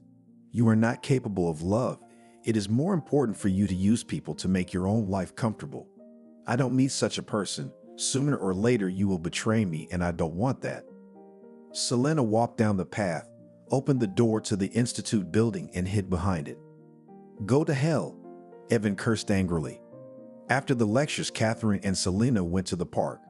There was a small summer cafe where the girls liked to drink coffee and eat ice cream. Despite the fact that it was September, the cafe had not closed yet. The weather was perfect, sunny and warm. Selena really liked the way the park looked in September. It was completely immersed in the gold of the fall leaves. Rustling underfoot, they had a soothing effect on the girl. Sitting at a table in the cafe and waiting for their order, the friends talked quietly. "What are you and Mom now going to do?" asked Catherine. "Nothing," answered Selena. "We will live as we lived. This year I will have to work more part-time, but I will manage. I will get a diploma and go to work on a permanent job. Life will be more stable." "Don't you want to take revenge on your father for all the grief he caused you?" "No, this is not a solution. To resemble scoundrels, scoundrels. Hypocrites is not on the method," smiled Selena. "And Evan, what did you decide with him?" "Did not restrain, did not stop asking questions, Catherine." "With Evan we parted," answered the friend, feeling how from these aloud-spoken words she becomes easier on the soul. "You see, Catherine, Evan does not need me. He needs a nanny and a lover in one person. And I still want to be happy myself. Maybe I'll meet a man who will love me for real, will care, not insult me. Evan couldn't even break up properly. He insulted me again and sent me to hell. He didn't even realize that I could live perfectly well without him." The friends talked for a long time, but time was running out and we had to break up. "I'll give you a ride home," Catherine offered. "No, thank you, dear. I want to walk, Selena refused. She went to the bus stop. Walking through the place where the old woman sold her a box of photographs, the girl noticed a familiar figure. She leisurely approached the old woman. "Hello," Selena said with a smile. The grandmother looked at her with an attentive gaze. At first, it seemed to the girl that she did not recognize her, did not remember that student, whom she almost forced to buy the thing. But the old woman remembered her perfectly well. "Did you recognize the secret?" she asked. "Grandma did," Selena replied. "Doesn't it make you feel better?" the old woman asked. "Yes," Selena agreed. "Then buy a kitten." The grandmother took out a fluffy lump with big eyes from under her coat. The kitten was barely a month old. "It's a puerile little kitten," looking at Selena. "It will bring you happiness." Selena opened her purse, took out her wallet, and handed the grandmother a bill. "I don't have any more," she said. "And I have enough." The old woman handed the girl the animal. Selena gently cuddled it to her and walked leisurely in the direction of her house. And the old woman waved her hand, quietly whispered, "He will bring you happiness." As she approached the entryway, Selena noticed that the light in the kitchen was on. "Probably Mom is cooking dinner," the girl thought. "I'm here," she shouted, opening the door with her key. "Who's home?" Harvey ran out to meet her. "What are you yelling about?" "Mom's having some important conversation in the kitchen. She sent me away, told me to be quiet in the room," the boy warned her sister. He noticed a kitten in her hands. "Oh, how tiny!" The guy's voice sounded a few tones higher. He was practically squeaking, admiring the creature in Selena's hands. "Where did you get it?" "Let me hold it." "Do you think Mom will let me keep him?" "Here," said the girl, holding out the kitten to her brother, "and go to your room since Mom told you to." So she really does have serious business. "Who's in the kitchen?" "I don't know, some woman." My brother walked down the hall. When Selena entered the kitchen, she was speechless. Sitting at the same table as her mom was Emma. They were drinking tea, talking. "Selena came from the institute," exclaimed Veronica. "Come in, daughter. Sit down. Or rather Emma needs to talk to you." "Hello, Selena," smiled the woman. "Good evening." Not understanding anything, replied the girl. She pulled out a stool from under the table, hesitantly sat down. "And how did you find us?" "You wrote me your phone number," said the woman, and her face was smiling. "And I have serious connections that can easily find out any information about a person. And to get his address, find out his phone number, it's a matter of minutes." "I thought I'd never see you again," Selena said, surprised. "But I thought I'd never see you again." "But I immediately realized that you and I will meet again," Emma said, which further confused the girl. "You know, daughter," Veronica said, "Emma is just as you described her, a very sweet and cordial woman. But it was our father who made her unhappy." Not understanding anything, Selena looked at her mother and then at the guest. "Yes, that's how it is in life, dear." Emma continued the conversation. "I thought everything was settled in my life. After hard years of life with my first husband, after his beatings and abuse, I met a decent man with whom I can meet my old age." Selena's mom laughed good-naturedly. "It is unlikely. Next to people like Victor, old age is not enjoy." "Rotten man," said Veronica. "But it didn't seem so to me at first. I even sincerely thought that I had fallen in love with him. It seems uneconomic, and at home a lot can do. True, he did not really like my father, but he always put up with my desires, because the main thing for the parent of the only daughter that she was happy. So he put up with it, but he came to visit less often. He was not happy to see Victor." Veronica poured tea. Selena asked Emma, "Would you like some more hot tea?" "No, Veronica. Thank you." She covered the cup with her palm. Celine noticed the expensive makeup, smooth skin, and several rings adorning Emma's long fingers. "We would have lived like this with Victor if Selena hadn't shown up." The woman looked at the girl meaningfully. "I didn't really want her to go after my father. Something told me that the information the daughter received could be poison, and it would hurt her a lot," the girl's mother said, propping her head up with her palm. "She wasn't the only one," Emma said, "but when I watched Victor's behavior with his daughter, it was heartbreaking. How much cruelty to his own child was revealed in him. And it wasn't Selena's fault. It was very painful for me to hear my husband's words when he shouted, swore, and threw the girl out of our house. I already realized then that I will not live with Victor, but I will definitely meet Selena." "So you broke up with my father?" Selena asked. Yes, but let's talk about everything in order. When Victor kicked Selena out of the house, Emma took the girl's cell phone number and returned to the kitchen. Her husband, as if nothing had happened, was heating up cutlets in the microwave. The face that had just been angry was calm again, as if absolutely nothing had happened in his life. Emma didn't know how to begin the difficult conversation about her husband's past.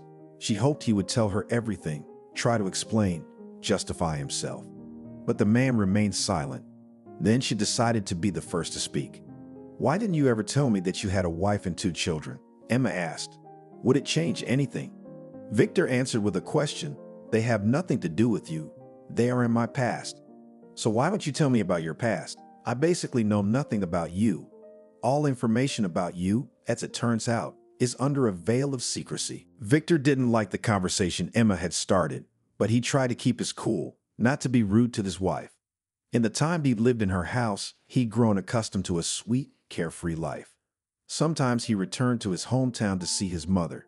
This connection each time gave him the assurance that he was no longer wanted. Everyone considered Victor dead. And then Selena appeared out of nowhere. Victor did not understand how she could know that he was alive, how she found his address, but deep down he felt that sooner or later his secret would be revealed. Any information can only remain reliably secret when only one person possesses it. And what 2 people know, everyone knows, seems to be the popular wisdom. His mother and his sister knew that Victor was not dead. When the man came to his mother and told her that he was being chased by bandits, the woman was worried. Natalie was home that day too. The 3 of them sat down in the kitchen and began to think about how Victor could get away from the debt collectors. "You should go away," the sister suggested. "It's useless," her brother replied. "Those people are so powerful that they will find me even in Chicago. You can't hide from them anywhere. So we must convince them that there is no one else to collect debts from," said the man's mother. "What do you mean?" Brother and sister didn't understand. "Convince them that you're dead, no man, no debts."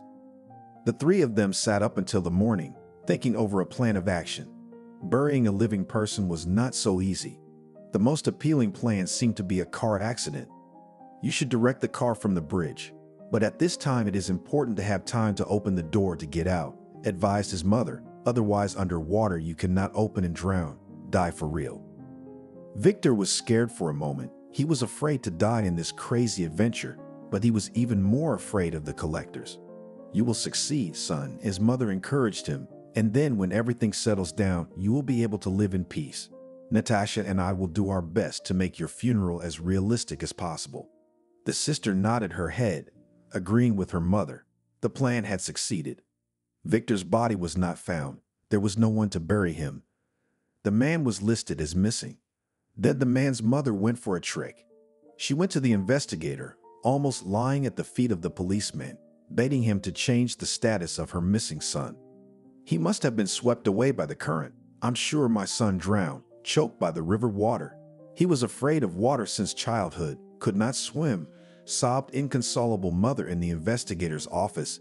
"Help the poor mother change the status of her son. I beg you. If you do not do this, we will not be able to make a grave in the cemetery. I don't have long to live in this world, but every day I want to come to this grave and mourn my son." She managed to convince the policeman. He changed her status and issued documents for the deceased Victor. So the woman went to her daughter-in-law and said, "Victor's body has not been found and is unlikely to be found, but we must make a burial ground so that there will be a place to come to honor him. You look for things of your husband, which were especially dear to him, which he loved when he was alive. We'll put them in the coffin and bury them, and we'll come to this grave with flowers to remember Victor." Veronica was surprised at the affectionate tone of her mother-in-law, who had never loved her son's wife, but took pity on her and agreed to bury Victor's things in the grave. The day of the funeral was appointed. The mother of Veronica's husband was out of her mind with grief, sobbing, falling to the ground, beating her head against the cross, set on a mound of cemetery earth. Her grief looked so natural that no one could suspect anything. Victor himself was present at his own funeral. Hiding behind the monuments, he watched from afar as the funeral procession went on, as the coffin was lowered into the grave, as his mother sobbed and his wife wiped away her tears. "It's all worked out," he triumphed. Everything changed when he saw his daughter in his house. Victor realized she can tell or has already told everything to his wife. She would definitely publicize the information because the woman did not know that her husband wanted to be considered dead in order to hide from debts. She will run, chalking her heels with happiness to the police to return him to the status of a living person and cancel the hard-won documents of Victor's mother. Everything he has now could float away from his hands. Emma stared at her husband, waiting for an answer, and he, like some movie on TV, was reviewing the pictures from his funeral. He was quite satisfied with a happy and carefree life with this beautiful woman, and he was also satisfied with the fact that she could not have children. The birth of heirs was no longer part of his life plans, but the man liked to live in his wife's beautiful house, drive an expensive car. Selena could ruin his life. There would be debt collectors again. Despite the passage of so many years, these people do not forgive debts. They will even get them from the grave. I'm surprised they didn't do it. They would have found out Victor wasn't dead. Darling, he spoke to Emma in an affectionate tone. It's true that my past is complicated. Seeing my daughter has knocked me out, disturbed my peace. Let me calm down and I'll tell you everything in great detail in the next few days. Okay, Emma agreed. And in the evening, when the woman was about to go to bed, she heard that her husband was talking to someone on the phone, trying to speak quietly so that his wife would not hear. No, you don't understand. We have to take out all three of them. The woman, the girl, and the boy. What do you mean? Take them out. For good, so that no one will find them. Emma realized that Victor wanted to kill his wife, daughter, and son and had asked someone for that favor. The woman's heart was racing. She suddenly remembered Selena's sad face as tears rolled silently down her cheeks from her eyes. The girl was suffering. She had been through so much, and this bastard wanted to kill her relatives so that no one would know this secret. When her husband fell asleep, Emma went down to the garden. She entered the gazebo, sat down on the sofa, dialed her father's phone number. The woman's father was a man of influence and never refused his daughter's requests. She could only tell him about the situation Emma was in. Emma, Daddy, I'm sorry to wake you up, but this is very important. Her father was always ready to listen to his favorite daughter. The information she gave him went straight to the police department. The investigator who had long ago dealt with the case of the dead man was urgently summoned. Before morning, he managed to raise the documents, remember all the details, and prepare for Victor's arrest. Barely had the sun had time to light up the sky, Emma and Victor's house rang. The woman opened, letting the police officers in.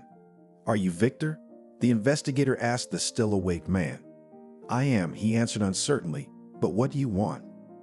Victor felt the danger. He was finished. He was about to be arrested. You are under arrest on charges of faking your own death and a number of other charges. Follow us. Yes, of course, but it's a misunderstanding. Victor tried to buy time. We'll find out in the department whether it's a misunderstanding or not. The investigator clearly cut off his attempt to evade.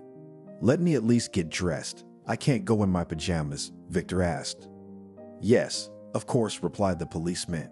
You have 5 minutes.